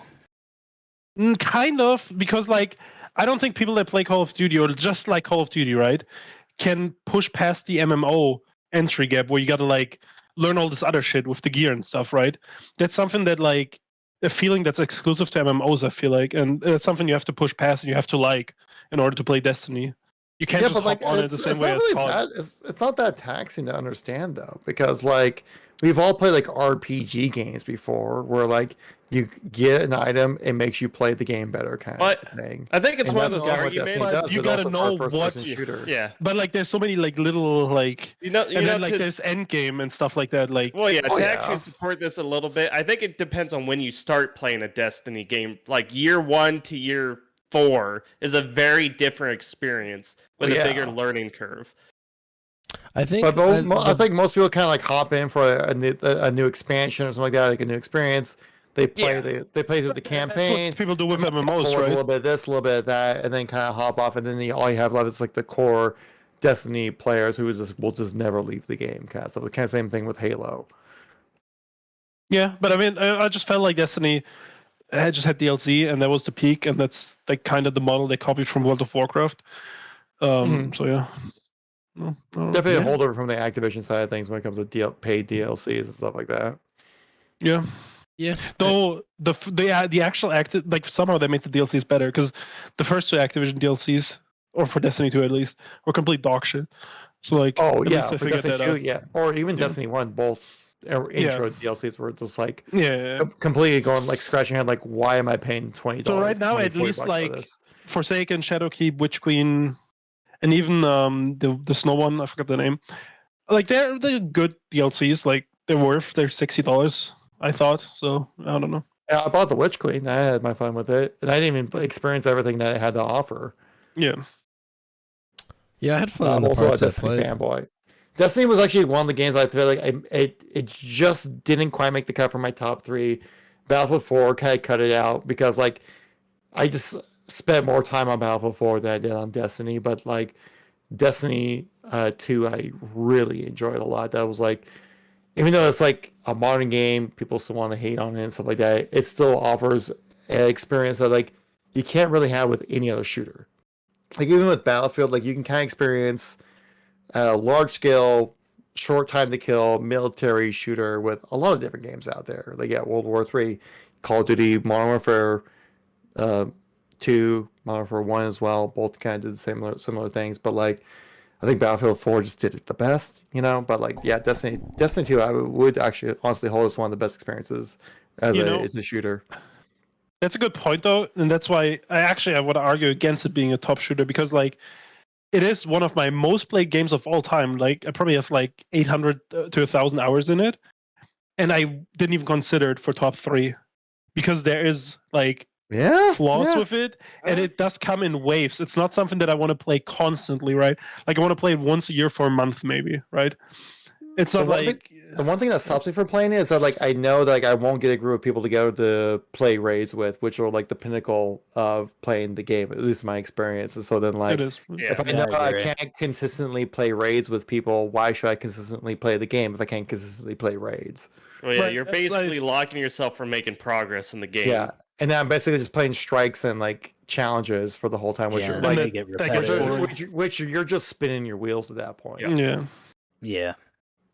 All right. Well, I think that kind of covers Destiny. I do want to loop back to Jared's other game because I think it deserves some talking about, and that's just Left 4 Dead or Left 4 Dead 2. I don't whichever one you wanna say is better. But I think like while this definitely wouldn't make my list, this like co-op zombie like 4-player co-op against hordes of enemy style game, Left 4 Dead is what turned this into an entire genre. Like there hasn't been a game that did this as well as Left 4 Dead since Left 4 Dead. So many games have tried. You have Killing Floor, you have Back 4 Blood, you have World War Z. World War World Z, War yep. Z, you have the Warhammer games, Vermintide, and now Dark Tide, whatever it's called. You've had, and those are just the ones that are more successful. You've had so many games try to do what Left 4 Dead did, and I feel like none of them have really been able to hit what made this game so special at the time, whether it was just playing co-op with your buddies against the zombies or playing like the asymmetrical multiplayer, which was honestly pretty revolutionary for the time. Too, yeah. Mhm. Left 4 It Dead was good. Left 4 Dead is a very good game. I think where it falls for me as a shooter is like the actual shooting mechanics, in my opinion, kind of suck. I don't think it does that very well, but I think everything else kind of around the game it I is don't know. pretty I think good. it feels satisfying. No, you just I hold think your you just, gun into a crowd of, Arash, I think of you like just, zombies. Arash, I think you just expose yourself as like call it as a Like a Counter COD Strike hater, kid? basically. Shit, dude. No, a Yeah. Counter Strike hater. Oh, Yeah, I love Counter-Strike. I have like 4K hours. Yeah, it's Left 4 Dead is Counter Strike. in Come on. Surf. Yeah, And surf. dude. I my Does movement anyone in remember the game Counter-Strike was Evolved? always terrible. Oh, Oh, just- Evolved. Talking about yeah. asymmetrical shooters. Yeah. That kind of thing, man. That was something. Yeah, else. that was a banger. Did you play it? At one point, it went free to play. I went back and played it. Yeah, and it's I know. I think Yeah. I bought it. I think I. still just bought it great, once. great game. Dude, we should do the episode worst shooters of all time. Actually, Yeah. Holy Oh, moly! yeah, Can we that might talk go about like- Brink? Holy we can talk shit, about Brink, dude! we can talk about Fuck. Hunt Showdown. We can talk about Titanfall. Fuck No, I'm just Brink. kidding. You talk about the newest Halo game? Fall It'd be 2 to be great. Oh, my specific. word. No, dude. Halo doesn't even. Infinite is a disappointing game, but it doesn't come anywhere near that list. That list is. No. That list No, is. it And is. that's the thing. With a lot of these, like when we talked about like franchises and like BHP said Halo C was the best. Kevin said Halo 3 was the best, right? Like this is like these are games like almost 10 out of 10 perfect games, right? Like maybe Halo C is like a 9.7, Halo 3 is like a 9.8. These are like minimal differences, right? Yeah, yeah. And I think even Halo 4 it could be like considered like a 5 out of 10, and there's like fucking shit way below that, right? Like Yeah. even the worst Halo game in my opinion is better than like a shit ton of other shooters out there. Yeah. Absolutely agree. Like even though Halo 4 was definitely not my jam. No, it just has just Because the I'd Halo rather- franchise, for I'd rather example, just play has a Halo 4 higher than a lot of bar. other stuff. Yeah, it's just Just different. mechanically, Halo 4 is better than most games. Or like you could argue what is the best Zelda game, right? But you're arguing like here like some of the best games ever like against each other, and like the similarities are so minor, or like the differences in like opinions are so minor almost. Battle Yeah. Rifle should be a 4-shot, not a 5-shot, man. Yeah, like Yeah. Halo 4 arguments. Good old launch BR. When the DMR was just broken. All right, so that's Left 4 Dead. I think it was Pop Q's idea, but I think we run through the rest of the list because I think it's worth talking about the games that we were gonna mention, and then I'll kind of run through the list of games I just wanted to give like brief mention to. But I don't want to spend a ton of time on all these just because we've spent a lot of time talking. But so like Yeah. Luke's third game was Modern Warfare 2019. So like Luke, why don't you briefly mention why you think that one was it was the only runner. it was the only COD you picked. So Right. I mean, you made me pick one COD, and like, I mean, I think Modern Warfare 2019 was great. Good package. Made him pick one COD? No, hold on. Made you pick one no, Call of no. Duty? He responded. He responded Call of Duty, and I said pick a single game, not the like, whole franchise. I don't know. Like, I just said I COD. picked too many single player games. Which one are your favorite games, and why is it Call of Duty? Yeah, I mean, like, I don't know. I mean, I don't know. You know, maybe I would have said the same about Halo because I can't really pick another Battlefield. Same sense. To be fair, like Kevin picked Battlefield 4, but we kind of talked about all the Battlefields, like right. So like the same way I feel about like COD. Like Jared, but I did picked Left 4 really Dead, like but Modern we Warfare talked about 2019, and I think like it felt good. The campaign was good. It was All the extra content was good. Hey, Luke. And like it was the best live service COD we've had at that time, right? I think like it moved away from the weird DLC maps, and I think it worked well. It was the first game that could Yeah. go try a live service experience. Right. So like, It did and I well think for it itself. succeeded at that, and then Warzone is part of that, in my opinion, because I mean, Oh, yeah, that's- I agree. for yeah. sure, it's part of and that Warzone package. is one of the most fun BRs. Warzone 1. I need you at guys least. to know I played Warzone, but I never played 2019 COD. I've never I mean, played it's it. fine. But Warzone was such a Oh, huge the part of campaign it too. Watch my 45 like- minute long video on it. Where like, Oh, Like shameless plug! Make sure if your ad block disabled while you're at it. and when There's an Rod ad every asked me minute. this, I was trying to be objective as like what I think delivered like the most content. But personally, back in the day, I always like Modern Warfare 3. But even that has its flaws. Like the survival mode they added was kind of trash. shit. And like, I don't know, they took away Spec Ops, which was a good mode. So like, you know, I feel like Modern Warfare 2019 was a good package, and maybe even the best COD package. And I mean, we'll see if Modern Warfare 2 can top it. We'll see. Yeah. Yeah, I think. I mean, I notably have my issues with Modern Warfare 2019. I don't think it's even worth rehashing because they're just like design choice issues that I just didn't jive with the game very well. But obviously, I do think it was a return to form for Call of Duty in a way that Call of Duty hadn't been kind of hitting for a few years before 2019. And you know, obviously, you know, I'm a big Black Ops 4 fan, but and objectively, this is a better video game than Black Ops 4, though I prefer the style of Black Ops 4. I think my only issue with this game, and I don't know if it matters because I think COD has proven that it does better when it's not a competitive game, but this game and the new Call of Duty are terrible competitive Call of Duty games. Like, if you like listen to pro opinions or you watch competitive COD, these are some of the worst competitive COD games because of the way they're designed. It made Scump retire. Maybe, but that's not why I play. That's not why I play COD, right? I play that's- Counter Strike if I want to, like, you know. Yeah, COD and is an so- arcade shooter. No, Like, I agree, it's and different. I think that's to the point that maybe like COD doesn't. Competitive COD exists because COD's so huge, not because it's a good competitive game, right? And also, like, Modern Warfare 2, the original one, wasn't a good competitive game either. They had to No. GA so Awful. many things. They had to Awful. GA so many things to make it playable. But like, the casuals had fun because everything was broken. It's just like you could fucking do whatever the fuck you want, and it probably worked. And like, yeah, that's why I think COD is a bad competitive game. But I think that's not a bad thing. Sure, for the pro scene, kind of The sucks. reason why COD competitive is so popular is because of how popular the casual side of things Right. are. Though it's like, well, what if we played it like if we really cared? This is what like COD competitive would plays out like, you know? Yeah. Because we've all played Call of Duty at some point where it's like you try to sweat up and try to get as many kills as possible, kind of thing. But like ultimately, you don't care because it's Call of Duty, and there's something to balance out. However, you can make the best possible play in every situation, but there'll be something to counter that because it's Call of Duty. yeah, yeah. Which fair. since you're going through speedrunning everybody's opinions on the rest of the games, you might since we're talking about Call of Duty, you might if I share mine as well. Yeah, no, you can. I was gonna, we were gonna hit all the CODs that you guys mentioned at once because I think Okay. you can make a case for so many CODs on this list. I know someone in chat was wondering why we hadn't mentioned COD, and I think you can. Fucking, how many COD titles have there been? There's probably 10 you could make an argument for, right? I had to look up to see which ones I didn't play.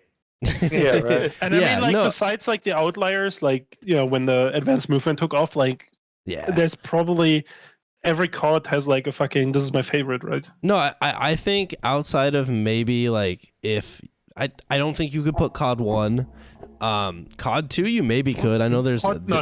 COD starts with COD 4, dude. COD Everything before that is just some weird fucking It shit. fair does. enough. Yeah. So like COD 4, 1, 2, 3 are not.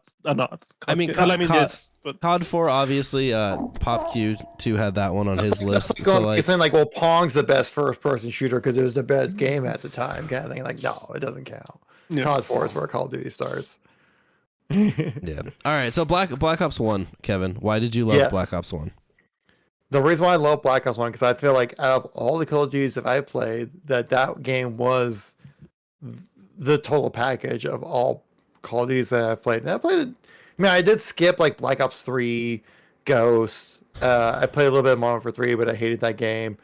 I played a little bit of Black Ops 4, but so social with that one that like I don't think I really could give a fair judgment on it. But like Black Ops 1, like even though it certainly has issues with multiplayer, with like the blob shot and stuff like that, and like the overpowered FAMAS, but it was the game that like I really sunk a lot of time into because of how much fun it was. Beyond just like multiplayer though, because like the multiplayer by itself was really good though. Like it definitely, like I said, it has flaws, but it was really fun. But then you had like, to my opinion, the best zombies that were ever to be put into a Call of Duty game was in Black Ops 1. I mean, I remember playing countless hours on like I can't remember the name of the map though, but like the rocket ship map, and also like the map with like the theater on it. Yeah. Like, I've played so many hours of the theater. You know, map. like- Ascension, Moon. Ascension and because Call of Duty's always had like that third mode, and I feel like Black Ops 1 did that third mode the best. And then the campaign obviously is like iconic, like it's a meme to this day of like Mason, what are the numbers, The Mhm. numbers. the numbers, Mason, what do they mean? It's like And Black Ops 1 had a sick main menu. You could get out of the it's chair one of and the walk greatest around. main menus ever. Like, And there was a- it could and there be was the a best. game inside the game too. Yeah, Black that Ops was 1. The sick. arcade game. It's like a Super Yes. Smash TV from the Super Nintendo. I love that game. Yeah, so like that's why I always like it's what, like, even though there have been good COD games since Black Ops 1, but I just cannot say that there has been a better COD game since Black Ops 1.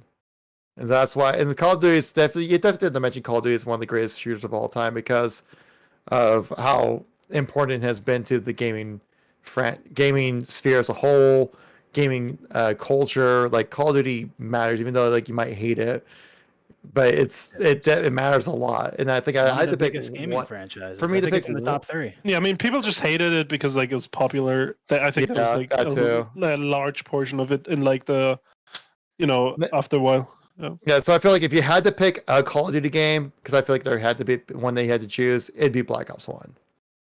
Yeah, I Yeah, think I can Black respect Ops 1 had a fantastic package, like you said.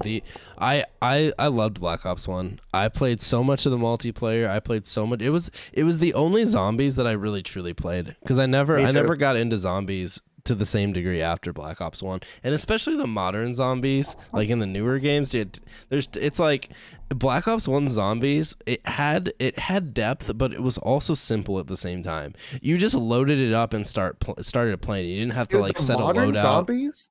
The modern zombies, you need like a master's degree in gaming to modern understand like how to zombies- to unlock like a new section of the map. I swear to The God. modern zombie sucks. Like it moves away from the horde mode to like just do this Easter egg or like do these Yeah. steps. Like I think fuck, dude. And without modern- without giving you like the freedom of like a Destiny raid, right? Because like if it transformed into Destiny raids, that would have been sick. But like it's like these step by step guides almost. I don't know.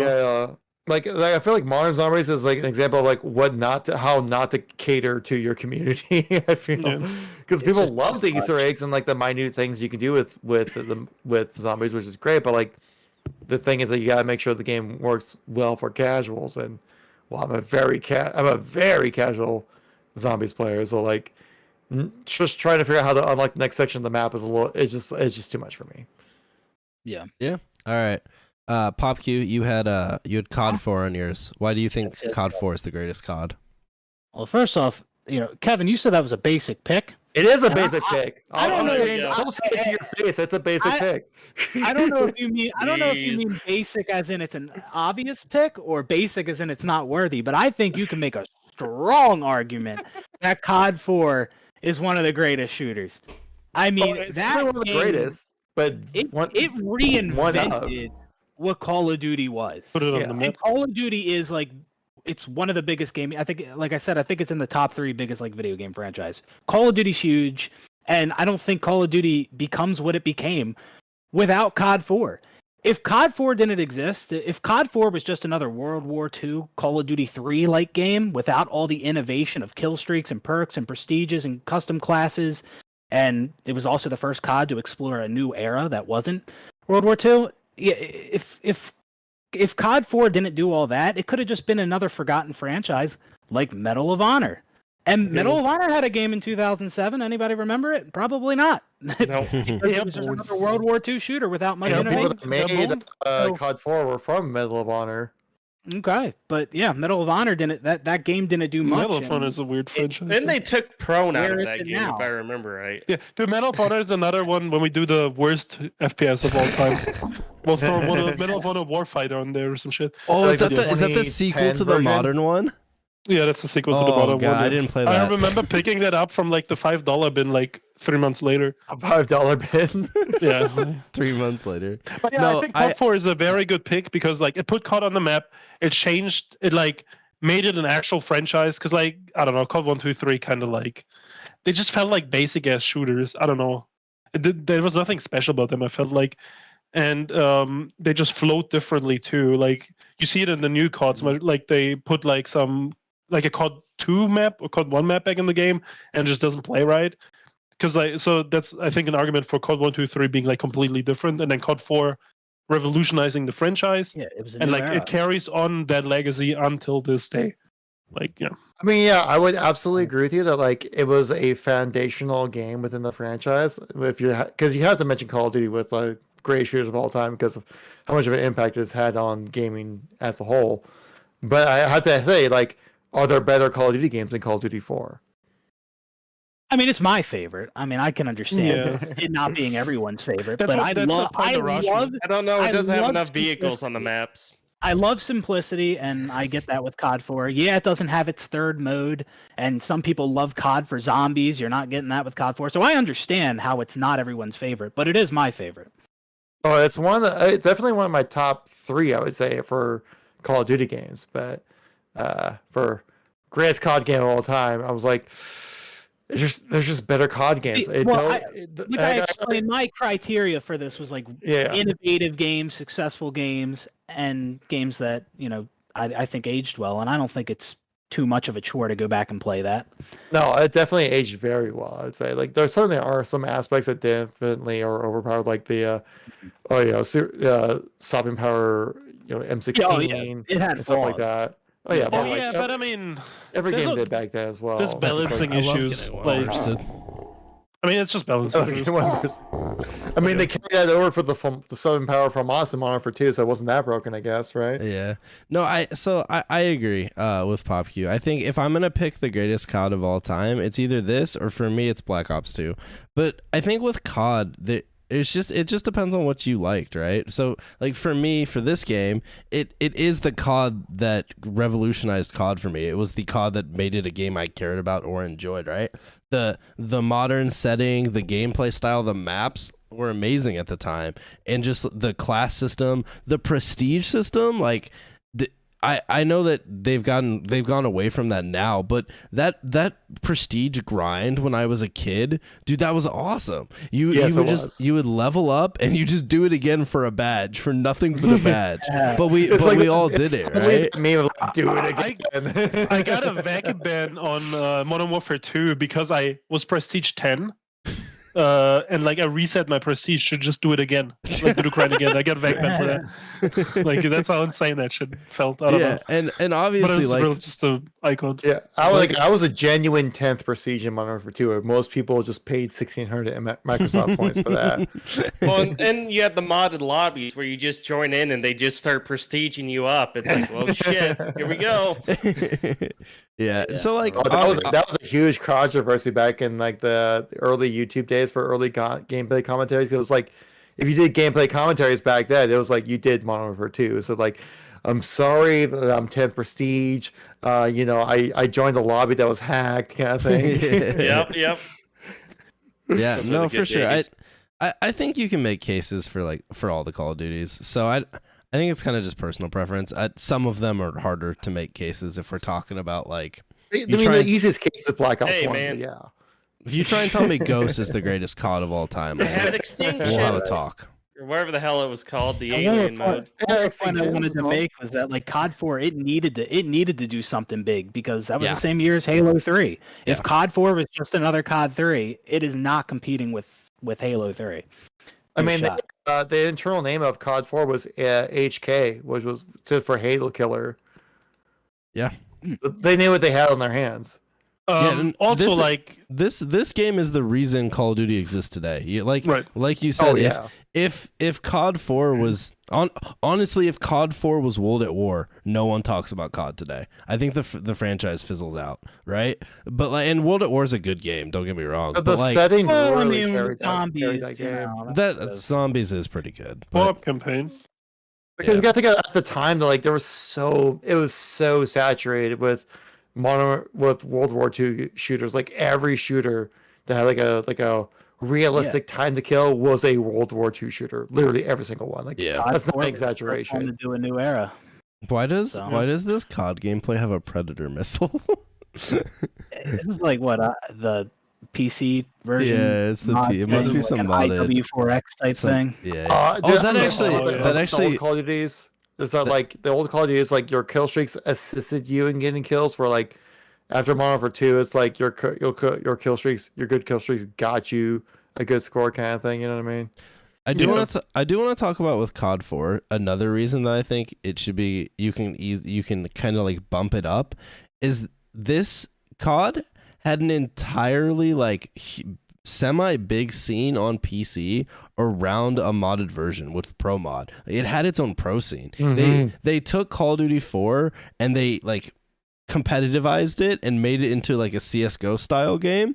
And it was successful. Like that still has players that play it today, right? And so obviously that became harder with the future CODs because they kind of locked down some of the modding support. So it's not necessarily the future Call of Duty's faults that they don't have those communities. But I think at the time that this game, it came out on consoles obviously, and it was huge, right? And then even on PC, you had this player base that realized there was something special to this game. They made tweaks to kind of maybe make it play a little better on PC or how they wanted it to play, and then it had its whole other like this whole other community that enjoyed Call of Duty 4 in a slightly different way. It was so heavily modified. I was like, I wasn't much of a PC player back then. I was like, maybe I should play some pro mod. Yeah, Because like it's a different. Call of Duty always has the BS that will piss you off, and that's what pro mod really helped kind of resolve. Was like we got rid of all the BS and we just made sure that like what people actually liked in the Call of Duty was in the game kind of thing. Because like Bandolier was a bunch of BS. The one shot or the one tap M16 with no recoil, like. Yeah, it was kind of BS, but like obviously it was the first game to really try to pull that kind of stuff off. So you kind of understand that, like, yeah, that would happen with the game, but still, like, pro mod like was a pretty cool thing, and like modding was still a very prevalent thing within the PC realm of stuff. Like there was like a Star Wars mod that was super popular for COD 4 that like really blew up as well. Like. It's a shame that we always can't see this stuff anymore because of how strict Activision is now with like their IPs. Yeah, unfortunately, that's not just them. I feel like most modern games outside of Valve don't really support mod communities, right? I'm trying to think. Yeah. I'm not sure, like, No, Microsoft, even like, well, this Valve game is has, like, dead. Yeah, slowed mod down on MCC. it. Yeah, I mean MCC has great mod support, but also it isn't a big game. So Yeah, it's not the current thing that people Yeah, want to yeah. play. It's like If you know, they would've- they're like, screw it. yeah, if they would have done MCC level mod support for Infinite, I would have been shocked, right? It is though. Blizzard Activision is a creature that remember the Warcraft Remastered, where they like had like this little clause that like the Dota could never happen again. Like I don't know, they are very protective of it. That is definitely a valid point. Yeah. So Modern okay. gaming. Why don't we kind of wrap up COD here? So like I said, I would put Black Ops 2 on the list. For me, I think Black Ops 2 was amazing for the opposite reason. I think it's the best competitive Call of Duty of all time. I agree. And I think that alone kind of it still did COD well. You know, you still had the arcadey style of gameplay, but having a Call of Duty at that time with a built-in ranked system with league play was so much fun. I absolutely loved it. And so I never delved into the league play side thing. I just kind of play it socially, just trying to get like high scores in multiplayer. Like I never really dug into that part, but I've always heard that like the league play of Black Ops 2 was the best that's ever been in the franchise. Yeah, no, it was awesome because the game actually felt decent competitively. Like, obviously, there was some things that in league play were banned you couldn't use. But for the most part, the game for a COD game was actually relatively decently balanced. So I feel like Black Ops 2 for me was really good. Plus, I had some. I know some people. I don't think BK's in chat anymore, but some people are 3-lane map haters. But I think Black Ops 2 had some really solid maps that just worked really well for competitive COD. The reason why people go 3-lane because it freaking works, man. Yeah, it's the easiest way to make it work. You know, it's enough choices to where like you can predict player movements, but also. Enough to where you can predict player movements, but also have it be random enough to where it doesn't feel so predictive. You know? No, I agree with you. So okay, I'd have Black Ops 2. Are there any other CODs you guys would throw up there on your list? I know you guys didn't have any other ones on your list, but if you were to have more of a list, I think MW2 has to be on there, right? The original MW2. Yeah, I think Black that Ops better. I mean. Sure, but other than that, I mean, World at War started zombies. Yeah, World at War for zombies. That was a big game. Oh, yeah. And then Doom started shooters as well. But do we have a Doom on there list as well? Hey, we talked about Doom 2016. Oh yeah, we did have a Doom on there. So dang. Okay, all right, that wraps up Call of Duty. PopQ2, you also had Halo 2. I feel like we talked about Halo a lot, but is there anything specifically about Halo 2? Yeah, briefly. I mean, obviously, I put that on there because it was another like super revolutionary game, like the first to do matchmaking and parties. So that was kind of like the standard going forward for online multiplayer games. And Halo 2 played a huge role in shaping Xbox Live into what it became. Like during development, with like what Microsoft originally had planned for Xbox Live did not align with what Bungie wanted to do with Halo 2. And Max Hoberman kind of shared that on the Halo 2 Artifacts podcast that he did. Yeah. So Halo 2 is such a I mean, it was a great game, successful game, revolutionary game, and I think it still feels great to play it today. So that's why I have that on there. Yeah. Don't forget how great clan battles were. Oh yeah, I mean, it had its own friends list where you could send voice messages like in the game. Like that was part of the game. That's crazy, man. No, 2004.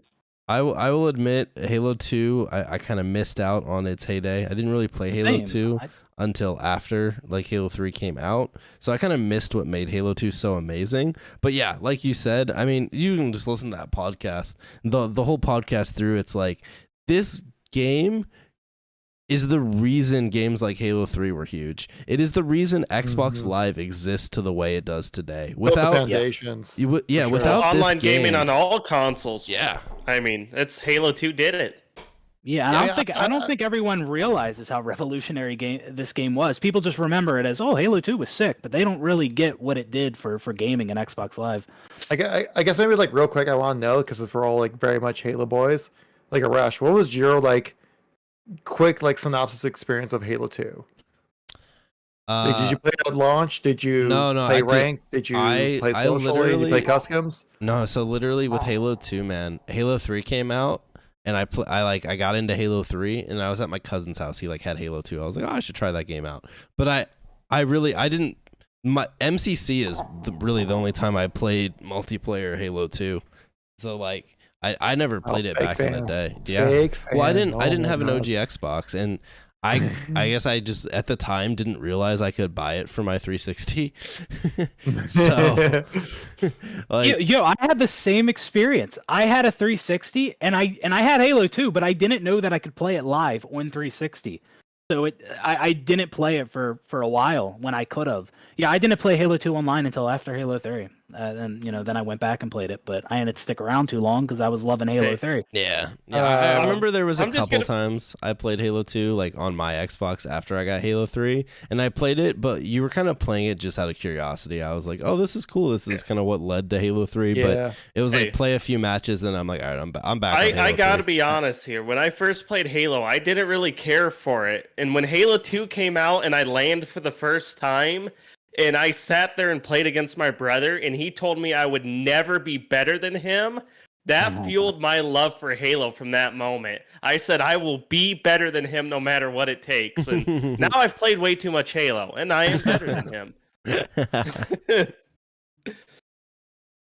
But yeah, no, Halo 2, it's an all-time great. Not only because the game is good, I think Halo 2 and Halo 3 gameplay design-wise are pretty similar. Obviously Halo 3 kind of removed some of the button combos, and it kind of made it a little bit easier to play, a little bit more casual. But they're pretty. You can clearly tell Halo 3 is a sequel to Halo 2, right? And you can tell Halo 2 is a sequel to Halo CE. They feel very.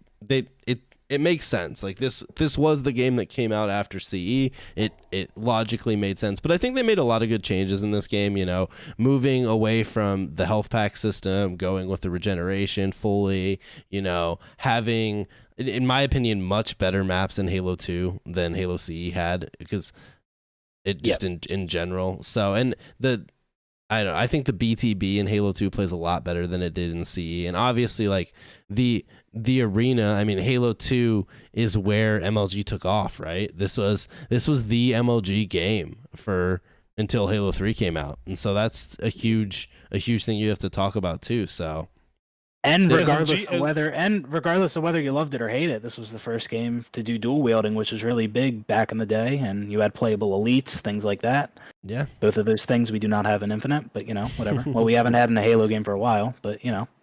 SMG starts kind of troll though. Yeah, SMG Oh, starts. jeez, that was bad. yeah, it had its flaws.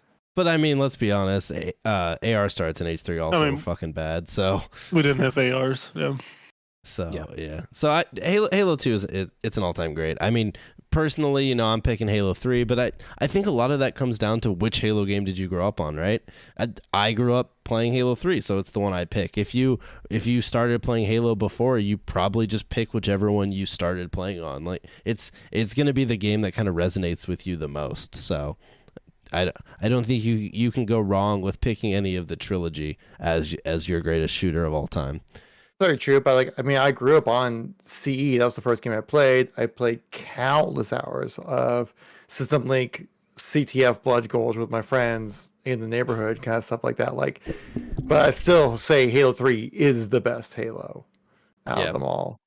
I think Halo 3 did have much more of a package than Halo 2. Halo 2, a lot of its innovation was the revolutions around multiplayer gaming, whereas Halo 3 is when they had that groundwork built for them, and they were able to build upon that to add in a lot of cool new features that didn't make it into Halo 3, into Halo 2. So, and that's something else with a lot of the Halo franchise, especially with the original trilogy, that each game had such a huge revolutionary experience to the game itself. Like CE, just being a great game in the first place, and then Halo 2 adding online multiplayer to the multiplayer that really carried, honestly, the game beyond just the initial release. And that because people loved how much of a party game the original multiplayer was. And then 3 adding on Forge and all these other social features that people connect better with that multiplayer experience. And then Reach, building upon that even more and then adding on Firefight on top of that. Every Bungie era Halo game really kind of was more innovative. Like I said earlier, was more innovative than iterative than innovative. Because the thing is, you guys mentioned all about the clan support for Halo 2. My experience with Halo 2 was so casual, it's painful, honestly. I had no idea how to time power weapons. I basically just jumped into multiplayer and just started shooting things. That's all I really ever did. And the only weird thing I ever really did in the game was I jump into custom games and do glitches or would join people who like modded multiplayer lobbies that were like they had race maps and stuff like that, like on containment and stuff like that. Like my experience was like so different than what it is right now with Halo. It was only ever with Halo 2 that I kind of had that kind of feeling with it. Yeah. All right, so I think that wraps up everything that you guys submitted. Did we do all of your games? Oh no, Jared, we're missing one of yours, right? No, I talked about both. Okay, never mind. Oh, you're right, because you took off one of them. Okay, Yeah. so yeah, that was all the games that these guys submitted. I didn't really by the time. So basically, the way we did it is they sent me all of theirs, and I just made sure they had different ones. And by the time they sent me all theirs, like all of the games that I would actually pick were gone. So I didn't really come up with a list of 3, which is instead why I mentioned games like Titanfall and Doom 2016, because I think they're worth talking about, but not necessarily. I don't really think they're the greatest of all time. But I do have like a short list that we'll kind of rapid fire through. I think that is just worth mentioning. So I have games like Unreal Tournament I have on here. Jared actually mentioned that, but I had it on there before. I don't know which one you would pick because I was never an Unreal Tournament player. But I mean, it was the birth of the Unreal Engine, right, Jared? Yeah, yep, they introduced it, so I feel like it has to at least be considered on the list. The third one, Unreal Tournament 3, is the best, though. You're just throwing that out there. Yeah, so I think, unfortunately, in terms of being an arena shooter, I feel like Unreal Tournament was just so overshadowed by Quake that it just it had its own player base, but I feel like Quake was just a better Unreal shooter or a better arena shooter. Unreal 3, is that the one that was on 360? Yeah. Unreal Tournament 3, yeah. And I remember watching Is that the Unreal one that had Tournament. the case that looked like Gears of War? Because I got this game when I was a kid thinking it was like gonna play just like Gears of War. And then I was like, what what is this? Yeah, What is this? I remember, I don't know what channel it was. I remember watching, he was a pro player, I think, Fatality, playing Unreal Tournament on TV, and I'm like, dude, that's fucking cool. Yeah. Like, this is cool. It's like, who could beat this guy? It was just one of the coolest things I've seen. I didn't think video games would be able to do that at that time, and just seeing it kind of be one of the starts, it was cool. Yeah, so obviously Unreal deserves a mention. I think with that, we talked about the modern Doom games, but I think you can easily make a case for the OG Doom games. I mean, at that time, FPS games were just called Doom clones, right? So that's very, I think, similar to Wolfenstein. Maybe they're a little too dated, but you know, they definitely had a reason to be on the list. I don't know if Doom 3 makes that list, but I think you could make a case for 1 or 2, right? Quake, I don't know which Quakes you pick because I've never been a Quake player, but any of them besides Champions 3. probably deserve a mention. The Quake was Quake Road, so that's about the best I can do with you on that one. Yeah, so I mean, unfortunately, some of these games I think were just a bit before most of our times, or in maybe some people like they're also like more PC based. Like if you were a console kid, like you weren't playing Quake. I mean, I think they had console ports, but it was you weren't playing multiplayer like they were on PC. But Quake and some of the other arena shooters, those were the PC kind of the first run of esports, right? You know, those first Quake games and the first Doom games. That's kind of where esports kind of made its start. So it's definitely worth kind of mentioning. We talked about Left 4 Dead. I think while this game doesn't necessarily have its own multiplayer per se, I mean it does, but it's not really that great. We have to mention Half-Life, right? Half-Life and Half-Life 2. Yeah. You have to mention them. Unfortunately, like Campaign Half-Life games, I guess. Yeah, Half-Life TDM and Half-Life 2 TDM they're okay. I don't think they're amazing, but just just tag on. Yeah, just the engines that these brought to the table that allowed so many great games to be made, like Counter-Strike, like Day of Defeat. Yeah, I mean, even Titanfall runs off a heavily modified Source engine, right? You got so many cool things. Plus, the campaigns for these were so cool at the times that they came out. Yeah. But I mean, if it was like 40 years or older, then like definitely would say Half-Life. But I mean, I just never really played it. So I will say, I just think it's just campaign, and it's like Yeah. comparing it to like other shooters that have multiplayer and campaigns, like it's just Yeah. hard. So I didn't play the OG Half-Life until about 4 years ago, and I will say trying to play them today is kind of hard. The level design is very dated. They're still cool, but you run into that classic old school single player FPS where the level design just makes no sense, and you have to like look up where to go. Okay. Other than that, oh yeah, go. We briefly mentioned GoldenEye, or we didn't mention Perfect Dark at all, because I feel like Yes, there's people who could say those are GoldenEye. I was streaming earlier and people were like, Perfect Dark, anybody? And I was like, yeah, Dark it was could definitely be good. mentioned, but I don't know if it could be considered one of the greatest because, I mean, basically the game was designed have a good package. because Rare Yeah. lost the license to GoldenEye, you know, which is something against the game mechanics of Perfect Dark, and Perfect Dark had a great story, the great multiplayer as well, wrapped there with GoldenEye, a better iteration of GoldenEye. But I think that, I mean, I can't remember what year GoldenEye. What year did GoldenEye? What year did Perfect Dark actually release? I'm curious. Yeah, I don't Because remember. because Perfect Dark can't remember. Perfect Dark just kind of felt like GoldenEye 64, but like different, kind of in a way. Yeah, I mean, it came out in 2000. It was a lot less serious. Yeah, but like it did have like a lot of unique stuff about it for the time. Mhm. Like it had like a shooting range. All the guns had like something unique, or like 2 fire modes to them. Yeah, secondary mode And with them. yeah, like it did like some unique stuff at the time. And I mean, I just thought maybe it's worth at least I mean, mentioning. no, in the video. I think the problem they're- with some of these older games making the list is that like they don't feel great to play today, but you know, a lot of the other games we named that were on our lists, like they still feel good today. Yeah, that's probably honestly it's probably the big thing holding back Perfect Dark or GoldenEye is that like dude, playing them they're nowadays, terrible. it definitely hits a lot different than it did back then. My friend still has his N64, like my real life friend, and they're not like huge gamers, but like sometimes if they have people over, they'll launch up GoldenEye. It feels it's atrocious. It's such a bad game to play today. But yeah, at the time it was super cool. I also think the 007 game that came out after GoldenEye, I forget what it was called.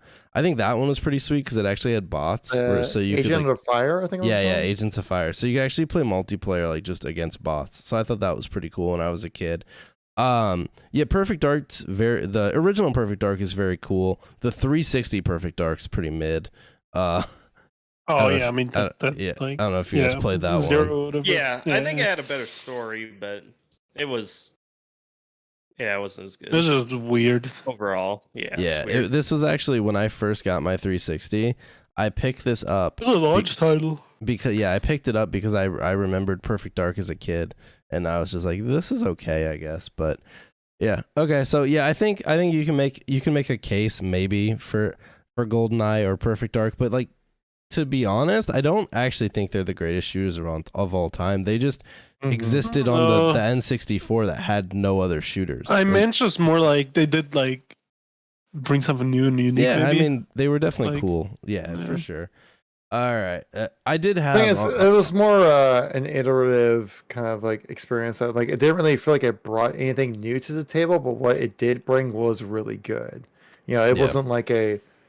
I mean, like I will say Perfect Dark, though it was really good, it wasn't a generation-defining game like GoldenEye 64 was, because I mean that's what Rare Software did. Is they lost the license to GoldenEye and they basically made Perfect Dark instead, which is basically a reskin of GoldenEye. You know, that's why the game did so well in the first place. With like different types of mechanics, different types of weapons that could fit within the sci-fi universe of Perfect Dark, but for the most part, like it was basically GoldenEye 64. Yeah. Yep, fair enough. Okay, I think another game that I wanted to mention, I think I know none of us are big players of it, and I think that's why none of us put it on the list. But you have to mention TF2, right? The OG TF2, not Titanfall.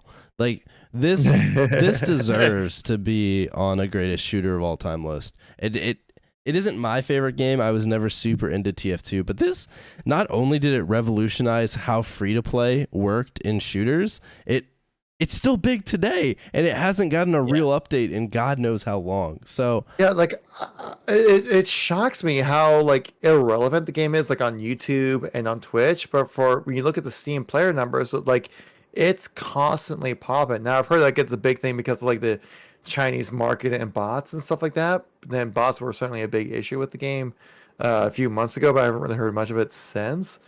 But like the fact that even before that though, it was still a very popular game, even though it released like back in what 2010 10? or It something. came out with the orange box. Yeah. Oh, yeah, the orange box. Yeah. Whenever that came out. I mean, I never played the orange box, but like yeah, like the orange box is like is super old, like Mhm. Halo 4 era old kind of time frame. Older. Yeah, it's Older a than that, little yeah.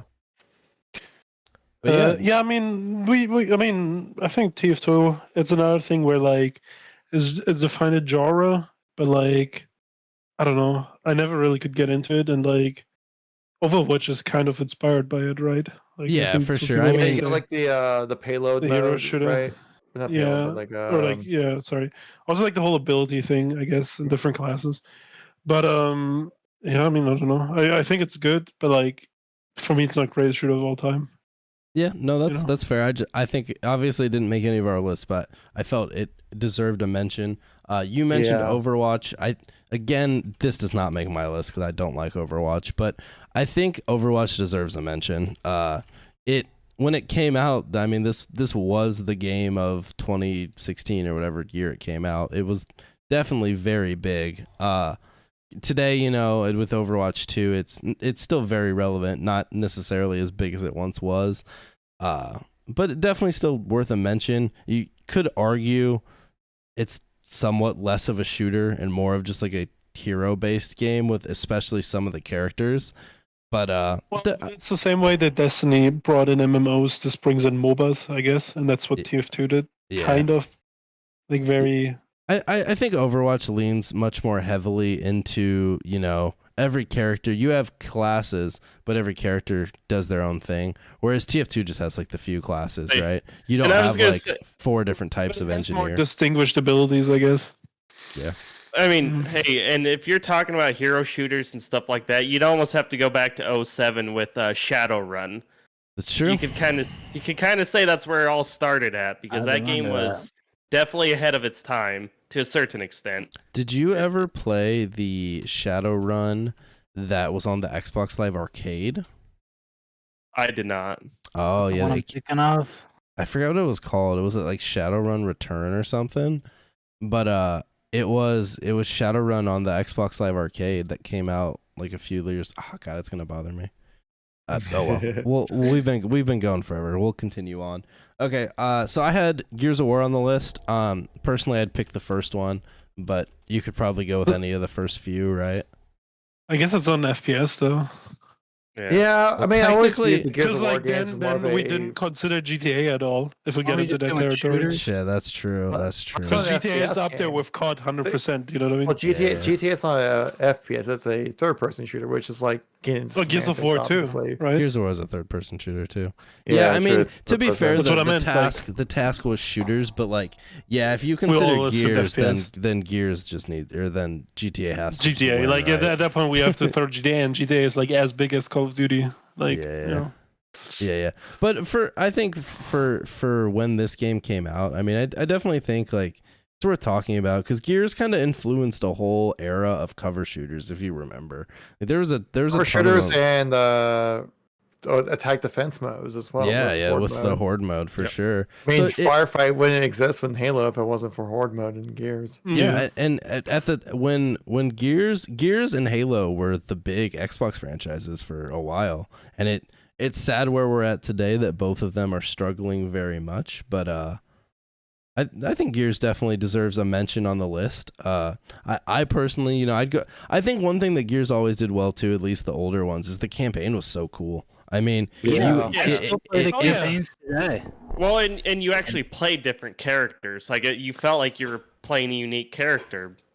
You It do you was remember just the a reskin. characters? Yeah, remember they were like what was unique about them? You were sad when Train. And yeah, don't you were forget, sad when they died in the third one. Like, you know, it was Yeah. traumatic. Oh, Like Dom. it built God. itself up. Destiny, Sad. like If people said they cried within like the death scene of like Spartan Griffin in Infinite, I'm like, you guys never experienced Dom's death. Yeah, scene, like, that's what I'm guys. saying. Yeah, like, that was so Dom, hard. that was like sad. Like that was like a great that moment was of the actually campaign. And don't Genuinely forget too, heartbreaking. in the Gears campaigns, you could choose options like go left or go right on the paths, and it was a different experience. Yeah. Mhm. And the co-op side of it was very much part of it too, which yeah. I also wanted to mention the Gears of War. It also had like one of the best trailers, the Mad World trailer. Oh, Oh, yeah, for sure. Yeah. It has a great trailer. Next podcast. Best Yeah. trailer. Best Dude. trailer. Best trailer. Yeah, no, that. There's my that trailer was house? insane. No. Blizzard. That's so good. Just Blizzard. Dude, all the World of Warcraft cinematic trailers are so fucking. I mean, you Those probably are wouldn't be really wrong good. about that. Endo in chat said we should talk about fucking Time Crisis, and I forgot what that was until I looked it up. Oh yeah, Oh, Time Crisis was such a piece of shit game. I've never In fact, played I it. remember like back in the days, I feel like back in the day, like games were kind of in the Wild West, where it's like, yeah, you can have some really good ones, but you can also have some really shit ones. You're like, what the fuck are you thinking? But like Time Crisis was Yeah. one of those games I played. I was like, what the hell are you guys thinking? Yeah. That game Okay. was trash. I'm sorry if you like the game, but goddamn, Yeah. maybe So I up your think standards or something. yeah, like I said, I think Gears deserves a mention. To your point, Luke, to me, Gears is much more of a shooter than GTA is. Like when I think of GTA, I just think of an open world game that happens to have shooting, but it's I think definitely not the RPG now. focus.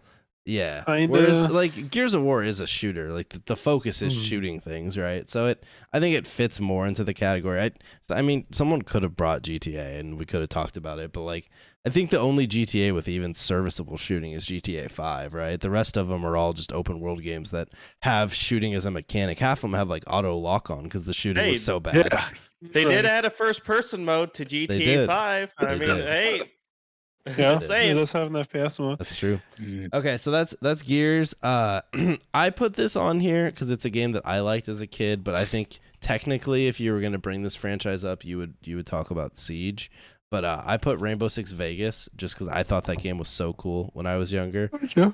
I don't know. I know a lot of people love that game. I never played it, but it had a very strong community. Yeah, dude, it was so cool in 360. Like you had the terrorist hunt mode, you had The the setting was multiplayer. sick. Yeah, the setting was sick too. So I had a lot of fun with this game, and it also had this weird combo of first person and third person depending on if you were in cover. So it was a first person shooter, but then if you took cover, it kind of acted like Gears of War. So it was kind of different. But yeah, I thought it was cool. It's also hard as fuck. Like, Oh yeah, the dude, game. I was so Yeah. bad. When Yeah. I first started playing Rainbow Six Vegas, dude, I was like I was the worst player in the world. yeah. But It seems no, like with every Rainbow Six game, it's like when you start out and like get those franchises, you're always like the worst you could possibly be. You can only go up from playing, which Yeah. could probably be like a testament to like its addictiveness of like why it's still a franchise. Because like when you start out with a Rainbow Six game, you're always like, I am the worst at this game. But every time you play, you're getting better no matter what, because you're so bad when you start that you can only get improved, which is like part of the appeal of like shooters when you in general were like it's at least like I really felt this like back in Battlefield 3 where I was like I was pretty bad at the game. Like I wasn't like terrible, like a detriment to my team. I wasn't good, but like realizing like how to understand like weapon recoil and how to utilize the sandbox and my to my fortune, that like it made it feel like I was doing a lot better than I really was, I guess, in a way. yeah. I'm sorry if this strings up, but quick mention: Star Wars Battlefront 2. Yeah, Or I was gonna one- mention that too. Yeah, 2016 was great. I was gonna mention. I thought the they were original good, ones, all right, but like, Star Wars Battlefront 2 turned or became alright after a long time, but the original ones were really, really fun back in the day, and it is one of the biggest like movie IPs, right? And usually Yeah. licensed games are kind of dog shit, so there's very few that are that great. I mean, I never played Battlefront 2 back in the day, but from my interpretation of what I've seen from people talk about it afterwards, like, is that it was a really fun, casual, almost like Fiesta kind of game where like it was just like so much chaos was happening on the game that like it made it fun kind of thing. Yeah. That like you cheese on them, they cheese on you kind of thing. Like it wasn't meant to be like a balanced, like, super serious multiplayer experience. It was meant to be like, let's just throw like a ton of people in a single room and see what happens, Which like there certainly is that appeal. Like you talk about like having like those Metro 64-man lobbies. That's the reason why people love like Nuketown and Call of Duty so much. There's a reason why like people love Haven from like Halo 4 and all the other smaller maps from Halo so much, because like it just throws you directly into the action, and it's so random and so chaotic that like it can't help but grab your attention kind of thing.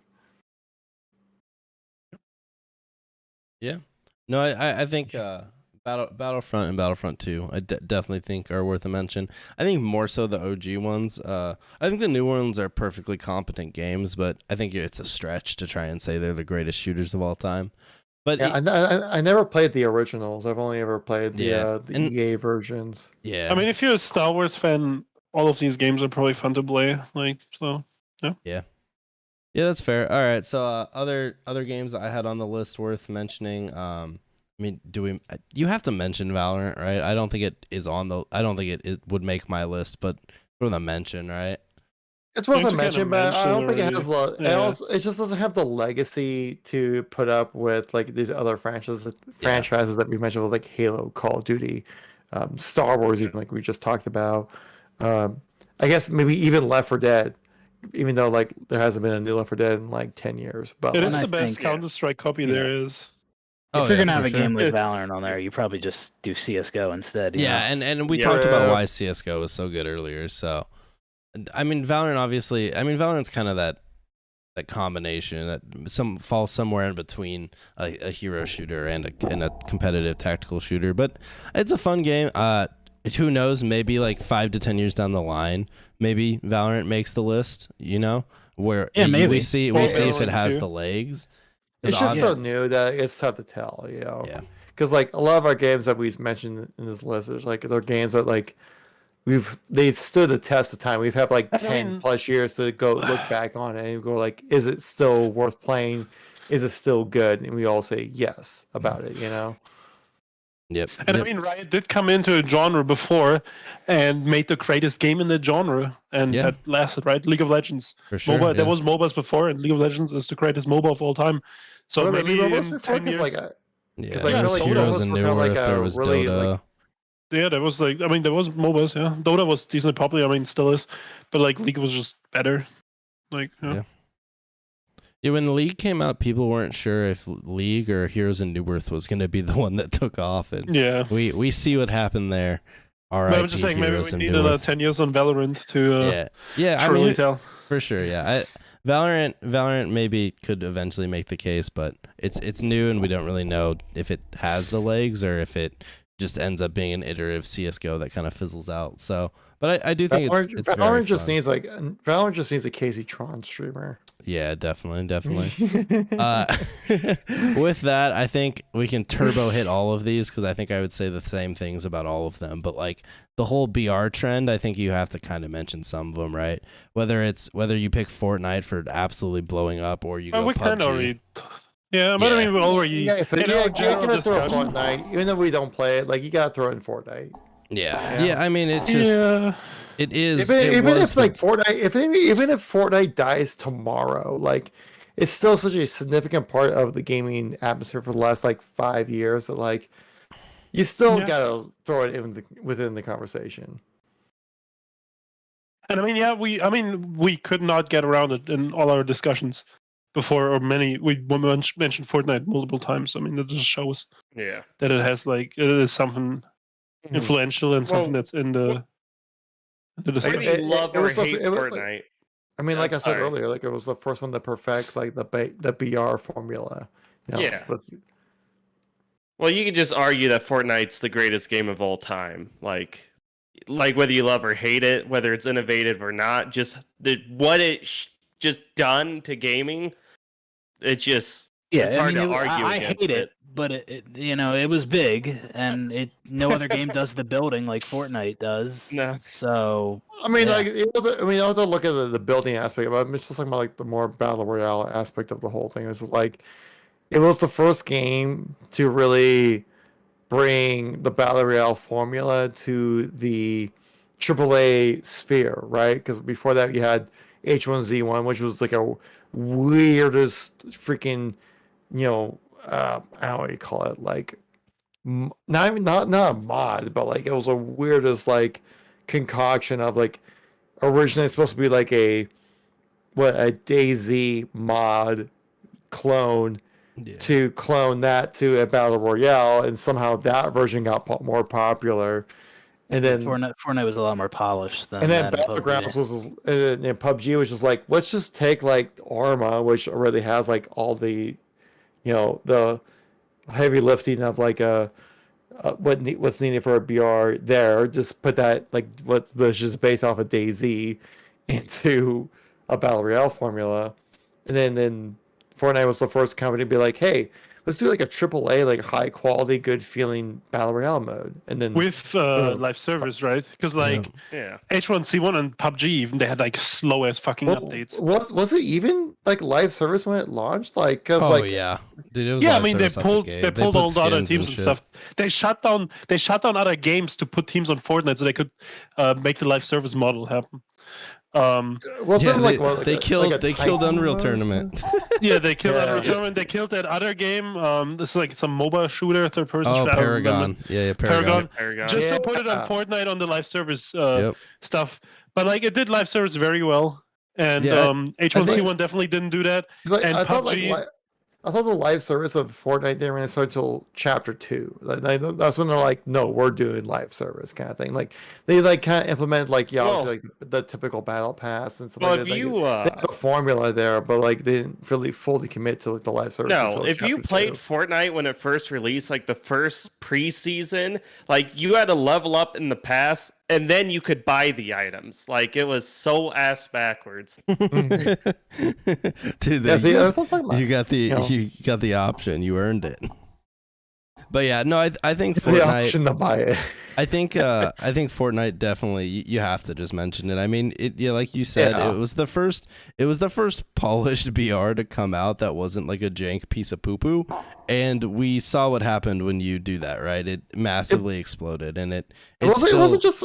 I want to say it wasn't just like polished. It was more than just like polished though, because when I view polished, I think of like the movement of the game feels good, the shooting feels good and stuff like that. But like they did so much more beyond just like the gameplay itself being good. Like I said, like they were the ones that really kind of popularized like the battle pass and stuff like that too. Yeah, but I mean, it would be like what every game adopts from moving forward. Like they what's the word I'm looking for? They were like they're the ones that really kind of made what modern monetization of a game is nowadays.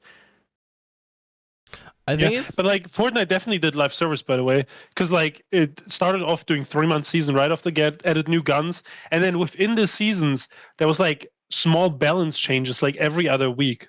So like it definitely was a constantly transforming. Sure, at the beginning it was like minor, right? It was like adding weapons, balancing this, adding a new item or something.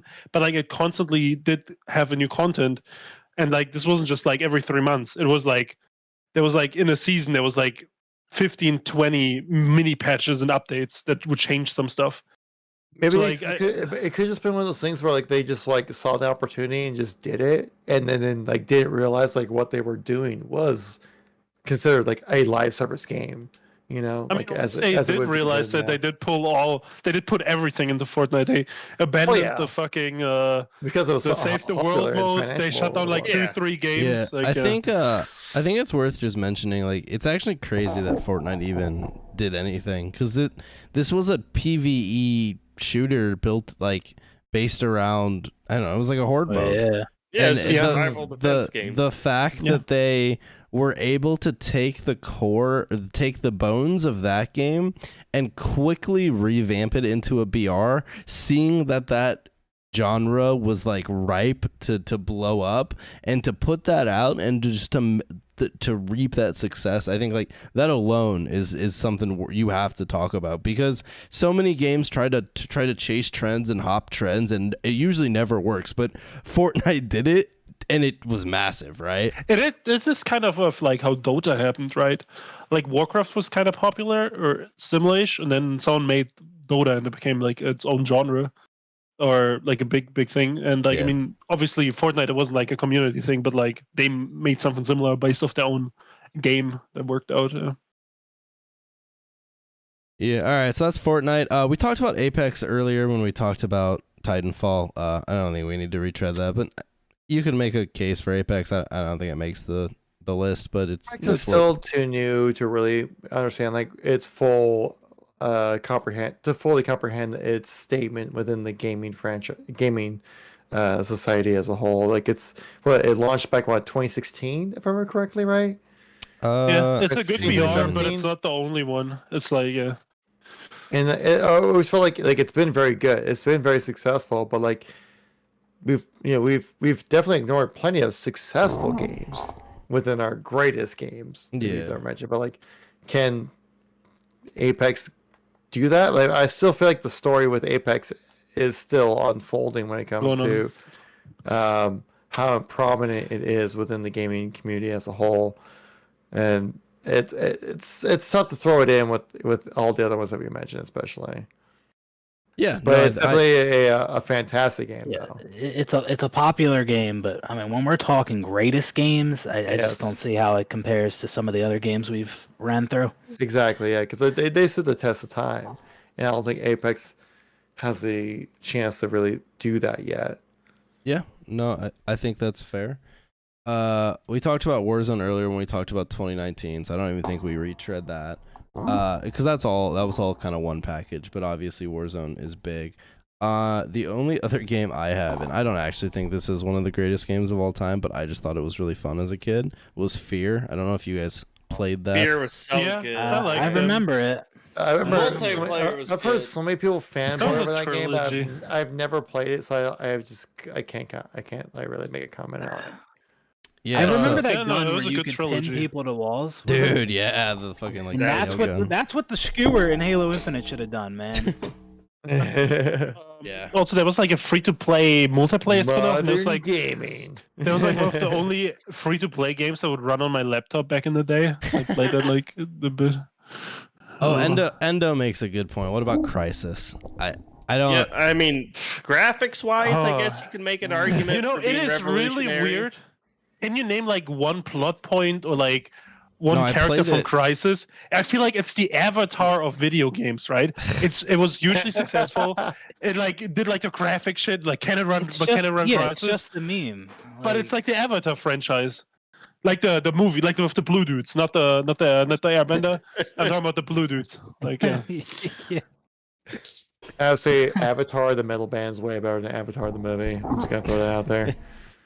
Yeah. So I actually, when they did the remastered Crisis stuff, I played the first one, and I don't think it really holds up today. It's cool. It did cool things, but I don't know. It's an alright game. I liked it, but again, greatest game of all time? No, it for sure doesn't hit that. All right. Are there any other Because, games? well, Crisis has to hit BioShock. me because like it was such a meme, right? Beyond its BioShock. original releases, like can it run Crisis though? You know Yeah. that Yes. like it became such a part of gaming culture for the first, at least for the first the Crisis game, and No, it did, but like in a pop culture sense, it's almost irrelevant as like yeah, the universe that Crisis has. Same. That's how I feel about Avatar, right? I don't Yeah. fucking remember a single character name from Avatar, but it's the biggest movie of all time. Avatar for some reason. movie. So Yeah, I mean it Get the word is. out So. there. to your point, Luke, BioShock's a good game. BioShock. Yeah, Jared actually mentioned this one, and I told him to pick a multiplayer game. So this was on Jared's list. So I guess since you're bringing it BioShock, up, though. Jared, why did you want this originally? Well, I mean, originally it's just because it was just so, to me, how would I put this? Just from like the look of the game, like the water physics when you start BioShock, and just the way the story unfolded, how you didn't quite know what was going on through the game. It was just such a unique experience, and definitely with like the little sisters and the big daddies, and like just the way the mutations work. It was such a cool game to me. And BioShock 2 has one of the most underrated multiplayers of all time. It was a really good multiplayer. A lot of people say that the BioShock 2's multiplayer was actually really good. I'm gonna be honest, I didn't know it had a multiplayer. I didn't even know it had multiplayer. Really No, good. It's pretty balanced. It's Did should you try it. play Mass Effect 3's multiplayer though? Dude, that multiplayer Mass is Effect so 3's fun. multiplayer is alright too. Yeah. That's fun. Yeah. Yeah. Because like Yes. for all like the single player focused games that have multiplayer, Mass Effect 3 is really good. was really freaking good. Like surprisingly good. I think it was like accidentally really good. I was sad they didn't bring it back in the Mass Effect collection. Like, Yeah, that was a That's shame. Dude, what I is understand that this? because like you mainly play the Arena games shooter. for that though. What the For fuck, dude? I adventures. didn't even know this existed. Why did this ship This as part is of the great, man. BioShock package?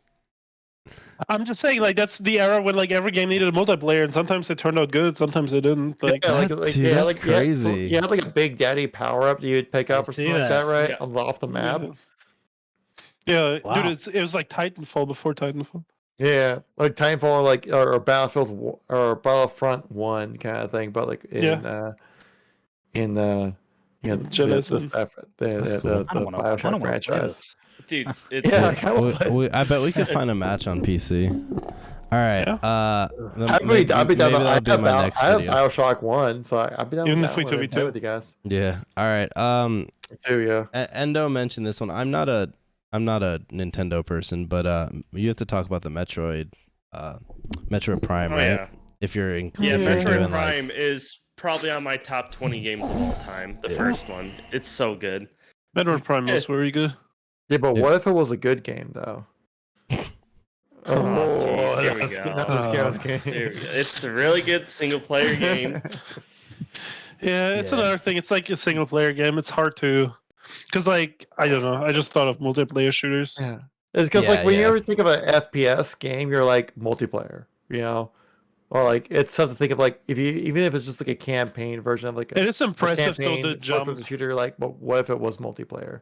the genre jump though for Metroid, right? Like that Yeah. it still worked out from like a 2D side or Metroid, Yeah, Metroid, Metrovania type. game. Metroid. Yeah, you're gonna right jumping to this and still working out. I think that's impressive. Also, Not many games BBK can do Dragoon video who recently was talking about Metroid Prime. I think either 1 or 2 or something. Yeah, you like can that. play it on But, like, PC apparently. I Yeah. just pulled it up. Apparently Metroid Prime 2 had multiplayer, but it was local only. Yeah. But yeah, Oh, so yeah, Endo, did. to be fair, I know you popped up late. We were kind of more focusing on multiplayer shooters. Because I Yeah. think if we were to do, there was like some that got the mention, but if we were to do like single player only stuff, I feel like it's like a whole different realm, right? There's so many Yeah. good single player Mass Effect- shooters. if you had to give me 3, I'd just tell you Mass Effect 1. Dead mean- Space. I like Dead Space a lot. Mass Effect is a dog shit shooter though. It's just a good RPG. Oh, okay. Well, we can fight about Mass this in the Effect next 1 is podcast. First bad. Mass Effect. Mass Effect 1 has gameplay is Mass horrible Effect 2 is gameplay. banger. 2 and 3 are fine, but like can- Mass we can- Effect we can 1's flip us a bit. gameplay is terrible. I can give you another 3 hours, like whenever, like when next time Oh we do my the lord. podcast. We'll just talk about fight Mass this Effect for next 3 time. hours. Yeah, next time we beat the Mass Effect. Why is Worst Mass Effect the best podcast ever? Shooters of all time. Yeah. All right. Is there any other games that we want to give the honorable mention to? I don't. I think we do. Splatoon. I mean, Splatoon. That goes on my worst fucking Fuck it. shooter list. dude, Fuck Splatoon. Elijah Dog keeps shit. telling me to play it. What? I mean, we're just memeing. Yeah. God damn it! How dare you But I mean, meme like, me? there's a lot of other fucking games we didn't mention. We slightly mentioned Borderlands. We didn't mention Far Cry at all. I mean, All right, Yeah, hold on. Far Cry. Borderlands. I feel like Guys, you Far like Cry stuff? is the definition of the game that sits in like that realm of being like it's a competent game, but it's never great. Far Cry 5 was great. What do you mean? Was it really? Yeah. Far Cry Also, is like the there's unique Ubisoft stuff. special. The unique stuff that nobody thinks about, like Super Hot. There's a Super very Hot unique is shooter. very cool. Yeah, yeah. Yeah. Portal, if you consider that. A Portal shooter. Portal's is a not shooter, a yeah. shooter. That's like a puzzle. I mean, you're not. game. It's a puzzle I game. mean, Portal. I mean, is a it is. shooter. What do you mean? All You're right, fuck chosen it. and If you we're shoot consider for fun, Portal, right? if we're considering Yeah. it a shooter, then for sure. And Endo said Lawbreakers. Yeah, I don't think that one's making the list. What about Radical Lawbreakers. Heights? Lawbreakers. God. What was that shitty like GTA multiplayer game? Oh, fuck! What's that called? I know exactly what you're talking about. I Red tried Dead to play it on my Redemption PC when I was a kid, and it Oh, was man. so horribly That's a optimized. ghost It town. ran at like 1 frame per second. Wait, what is it? It It's like was GTA? It was Yeah, like one of the it's- biggest APD or some shit. All points APG, bulletin. APB maybe. APB, APG. yeah. APB, The and, player, yeah. APB, all points Reloaded. There we bulletin. go. Yeah. What? Never even Here we heard go. of it. This is it. It's Dude, it was literally- supposed to be one of the biggest game. Had like a giant ass bug and was such a fucking failure, dude. Yep, I It's- remember that. Wild fucking Yeah, history. this is the greatest game. APG of all should have done time right better here. than just winning the Halo finals. Yeah, no, this game is terrible. Nothing about this game is good. It was a giant waste of money. It was basically GTA 5 multiplayer, but just dog shit. That is what it was. Look at this. But that's one thing I think like we kind of miss out on nowadays with like modern gaming, that like we've all like got gaming as a whole has homogenized enough to where like we understand like what makes a good version of this kind of game that you want to make, especially for shooters. That like back in like the early 2000s, especially in the 90s, it was like all freaking Wild West. So like either your game's a freaking masterpiece or it's got a complete like broken dog shit game that like no one would ever play. And we just like it's like a Superman 64 kind of like quality, like bullshit broken quality game. Do any of the old like Ghost Recon games make that would those even deserve a mention? Yo, I liked what was it called? Not Warfighter. Fuck, what was it called? Warfighter. That was The one. only Ghost Recon game I ever Maybe. played was like on the Ghost original Recon- Xbox. Soldier. Oh, Like well, a sniper. No, Advanced Warfighter. Ghost Ring Advanced Warfighter 2. I remember my neighbor's uncle bought like a cracked copy from Russia. And it was like an all Russian. We tried installing it. We spent like hours trying to fucking get through this Russian launcher to fucking play the game, and then we couldn't get out of the first level, like ever. It was It's just the also weirdest over fucking shit. my uncle's house that I played that for the first time. That was actually my first online game. Was, Hey, Ghost Recon also- Warfighter 1 or 2. I can't remember. I can't remember which one it is, but they got one of the hardest achievements to get on Xbox because you had to be ranked #1 in the world to get the achievement. Yeah, I remember games used What? to do this shit, and I thought it was kind of cool. I'm pretty Back sure. in the day when gaming was Ghost just Recon. wild. Dude, imagine in League of Legends or Valorant, you gotta be #1 in the world. It would be the Jeez, greatest fuck. ever to Cancer. play the game to get this one achievement. What is this Like 10 cam players up get on this. the, on the HUD? What the hell I is don't this? know. It's pretty bad. It's like telling you the objectives or some shit. Yeah, I remember this was like wild. It was a really bizarre game actually. I don't let's see, think this what makes other... greatest shoot of all time. No, this makes I like don't- weirdest shoot of all I time. don't think so. What about I at this point I'm just naming FPS franchises, but like Yeah, Killzone. That was a game that existed. No, Killzone was You know always what? fucking poo It poo. didn't kill Halo. Don't click Yeah. on it. Don't click on it. Just don't know. Oh, you clicked Don't on do it. it. There's Damn it. Killzone. No. What about For the next 10 Black? minutes What about Black what's that was a game called? shooter. Black, yeah, Black. Yeah, Those Black are was a old-ass shooter. games. What modern no, combat no. looked like before COD 4. What about hold on. What about that game that came out on I think it was PlayStation. It was called like Mag or something. And it was and it was just Yeah. terrible. Also, But Mag was a step in like really cool direction though, because Mag had like 120 many player days? servers back in the PS3, which is like Yeah. insane back in the day because most of It the time was you had like weird. 12 player servers. yeah.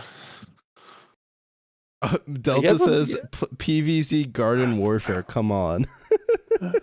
Oh shit, you're right. I think that also, wins. if we're talking about kind of single player games, Metro games were kind of fun. Oh, Metro, and, yes, The yes. newest Metro is really good. and Stalker, Metro for sure. the Stalker games, the Oh. original ones were kind of Yeah. unique too. Stalker. Yeah. I think yeah, I don't know. Both Shadow of those of are Chernobyl very and good. stuff. yeah. Better, though.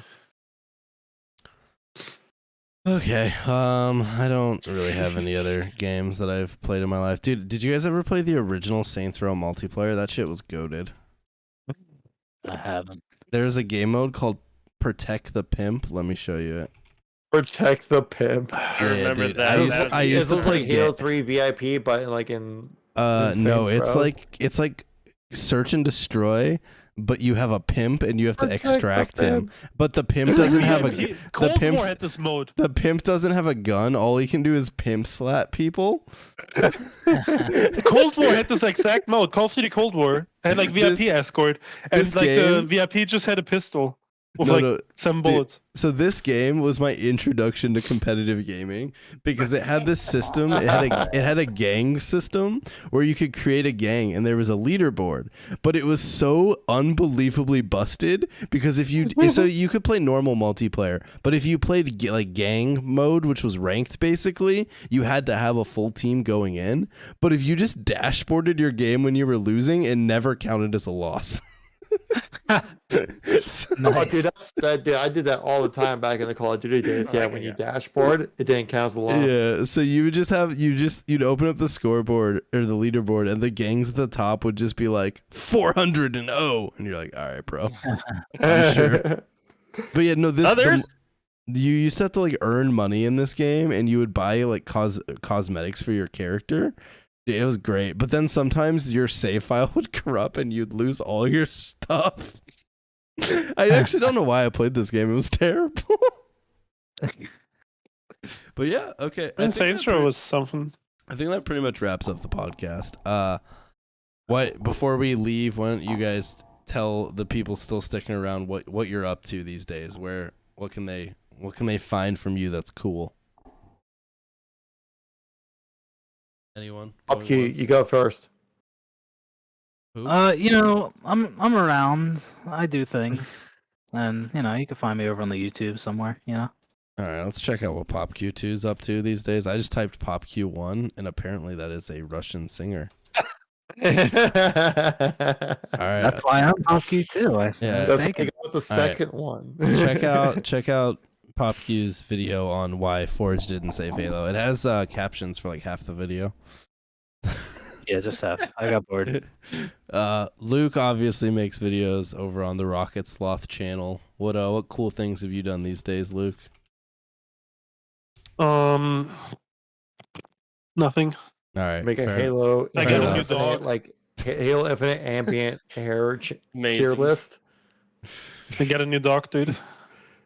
fair That's enough, You got yeah. a dog? Kevin still makes Halo What? Infinite news Oh, videos. you have a third dog now? unfortunately. 4th. Fourth dog? Wait. Last time I saw you had 2 dogs. When did No, 3 and it's 4 3 come in? dogs. No, it's 3 dogs when you were You here. had 3 dogs? Yeah. This dude. Oh my This god. dude. Can't release this guy, dude. Kevin Jeez, from come GameStop. on. I need Yeah. I need Why are you not update. subscribed to Kevin? What? Yeah. Wait, Oh, alright, what a that's hater. I'm getting Oh exposed my right here. God. Absolutely Kevin- exposed. Kevin We're posts doing a it. lot of Halo news videos that I don't want to watch. I'm gonna be honest with you. Once I realized I no longer, Hey, I read the updates. I don't need to watch your video. I don't You're even like, read yeah. the updates anymore, Kevin. I'll be honest Nah. with you. There's nothing. There's nothing in that tank left for me. Yeah, but yesterday they brought purple to Mark 5 or Holy some shit like shit, that. dude, That's great. That's great. All right. Well, there's that. Jared has been making reviews. His recent one was for Yeah. Wow. High Done Noon. reviewing games. They didn't give me a chance to make a purpose for my channel. That's fine. No one cares. Oh, sorry. So I do give you a Kevin review. Kevin actually Yes. made a video that wasn't about Halo, so I recommend everyone watch that one. I don't know where it is. It was somewhat recently. Is it this one? It was yesterday. There you go. Watch that. It actually got pretty good. Yeah, just watch It this was a video. Battlefield video. It's a Battlefield 2042 video. Yeah. Just watch the Battlefield video, and then maybe he'll. Actually, I don't. Becoming a Battlefield YouTuber probably isn't a step up. So. I go from one dead game to Hot another. That's what I YouTubers do, barely yeah. Got more stood up. players. No, Yeah, I eventually grab myself out of the grave of gaming views, and then eventually I'll just like reach. I'll keep climbing to the point where I'll reach like I don't know Brink views or something. Yeah. My channel will be dead as fuck, so we don't talk about that or Brink. That was a depressing moment in my life where I spent way too long making a video about a video game. All right, here's Jared's channel. He makes video game reviews. They're good. Check them out. Yeah. His recent one was Evil West. I don't know what game I said it was earlier, but we talked about this I've at heard the about that open. game, actually. It's like I've heard a lot of people talk about that one. Yeah, it's not bad. But yeah, I do game reviews now. There's like 500 some wasted time in Halo videos. There will be like 4 reviews this month, and eventually I'll be able to talk about the 2 games I'm playtesting right now. But that'll be sometime in the future. Fun. Perfect. Early All right. access. Aren't you Yep. fancy? Very that's- early access. That's where you guys can find these folk. I will probably try and turn this into a more regular thing. I'll hit up the boys and see if they want to. I don't know. We'll see. I'm curious, Jared, is that your way of saying like, yes, I bought NFTs in Midnight Society? Oh hell yeah, of course. Shit, dude. Is it? Not a Damn. million years.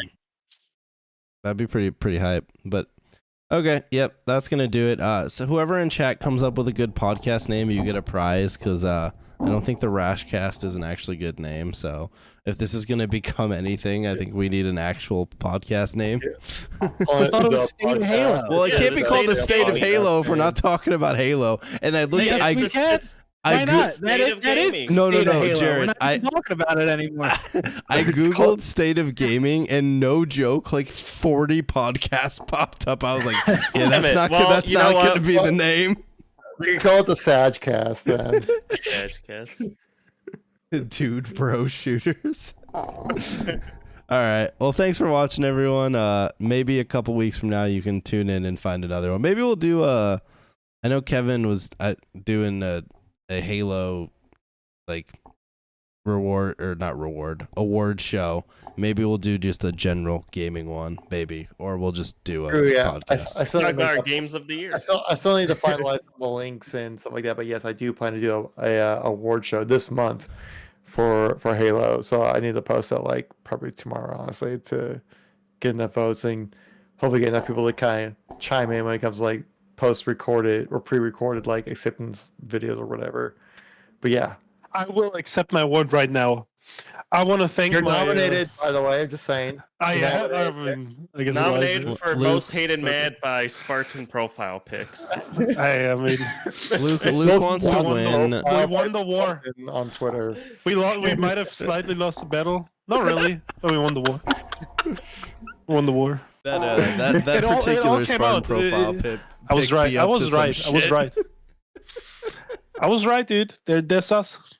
The best anime profile picture in Halo community or something. Dude. Holy shit, dude. All right. Yeah, I think that's gonna do it. You guys can Sunday. I'm casting a Halo event, so you guys should show up to that. Other than that, Well, what's the event? Hold on. What's the event you're talking about here? it's the Halo Hub Pepper 2v2. Sick. You know, Is that the thing with the LVT in it? It's like No, sponsored by the they're doing event? well. It is sponsored by Skull Candy, but The LBT community. LVT. They're doing like the Saturday DMs. event. Rash, stop exposing your DMs. Jesus Fuck, dude, Christ. Jesus. It's his favorite. Oh my Yeah, god. so I'm doing. Arashus Carlos Martinez. What? I'm about to open them back up just so I can see. Here we go. I'm doing the Sunday, the 2v2 event. You're talking about the one on Saturday. Okay, I see what you're talking about. Yeah. But yeah, so That's still like tied together. yeah, I mean it's all one thing, but no, that'll be fun. So And this is actually happening, unlike the optic. you know. this is true. As far as I know, they haven't Yeah. canceled What? this one on me. Hey, I provided the link where Hex talks about why it's not happening. Okay, they You did. State of they Halo. They Yeah. have the reasons. They have He the says the reasons. state of Yeah, Halo. to Yeah. be fair, it's 2 minutes of basically the state of Halo, and Yeah. yeah, Well, I mean, like honestly, did much really change after Worlds? Besides, like, well, I guess like E United kind of left, and then C9's like, yeah, we're done. I But just other still than think that, it's weird because like they must have known that after Worlds, like the teams will change and contracts. Yeah, like they that. have it now. It's just a weird like The thing is, like, if they're going to announce the event at Worlds, they already had like in motion like a month or two in advance before the announcement, right? And so they probably figured if everything stays the same, yes, it's happening in December. Obviously, things did not stay the same after the Worlds Yeah, event. but it's just you would expect they know that they probably wouldn't stay the same because like that's pretty normal after Worlds, like teams changing and contracts Yeah. and stuff. It wasn't the best place to put a tournament. Yeah. Before Christmas, after Worlds. It's In like, person event too. It's like you got people Yeah. going traveling for the holidays. Like that's the reason why there's the off season after, like for November, December, January, because like those are the months where it's like people are traveling for the friends, family. There's a lot of things in the way of that of just playing Halo. You know, it's not like a August. Like yeah, you got time. I would agree that the date they picked didn't seem like the best in the first place, but I think once you announce that and you like sell tickets Yeah. and you have Oh, people yeah, booking 100%. flights and hotels, it's insane to me that they waited until a week before to cancel it, because this isn't canceled because of something they couldn't control. That this is all shit they should have seen. Like they should have seen the writing for this month, like a month ago, right? If you were gonna cancel this event, dude, like they should have done it, because like I don't know how many people were traveling to this event, but if I would have bought plane tickets and a hotel to travel down to Arlington to watch this event and they told me a week before that it was canceled, I'd be absolutely fuming, Kind of because shitty. this isn't Yeah. like a COVID deal where it's like, oh, the world has shut down, the event has to be canceled or something like that. This is like Yeah. just basically the video game is doing poorly and Mismanagement. nobody planned Yeah. anything. But yeah, I trust like what Hex said in the videos, and like he tried every possible situation to make it not get canceled or delayed, and like it just all kind of accumulated to like what we hear about now. Is that like Yeah, I it got mean- delayed and stuff, but like still like it's like if you saw the writing on the wall, you should just cancel it if you knew it was going to be a difficult thing to throw together. Like even if you could throw it together, that like it might not have been like a good thing to really kind of just push forward and stuff like that. But yeah, I mean, yeah, you won't really know how it really went down unless you were like part of the organizations or the advertisers or HCS to really understand like why things got delayed or canceled or why we only learn things about it now. My guess is that the reason why we learn about it now is because they finally thought that okay, this is actually a true time to say yeah, it's not happening. It sucks that it's like a week before the actual event, but I think that, I think any of us in the same situation would probably have made the same call at the same time. Yeah, I mean, you don't want to go for it and host a bad event. I don't know. Right. No, I just meant like in general, like the whole like putting it here in this time frame. And maybe just like Afterwards. Optic, maybe Optic is like event burnt out, just because like I was at the Optic Hangout event that was like literally like which would have been like a month before the Optic gaming event kind of thing, and maybe like Right. try to line things up again with the same people at the same time, kind of stuff. With especially with it being Halo, that like less people would be less motivated to do it or something. I don't So know, like, That's what I mean. the Maybe like production a staff different got month told would they have had been to. better. The production staff got told they had to work in December, and they're like, "Oh, that kind of sucks." And they're like, "Yeah, it's a Halo Infinite land," and they're like, "Oh no, I'm sorry, I'm sick." yeah, honestly, it might have just been that. Honestly, like it really could have. All right, I think on that note, that's gonna end the podcast. We will not be naming the podcast the Itchy Rash Dermatologist Podcast. Okay, Hey, I mean- goodbye. Do you have a rash?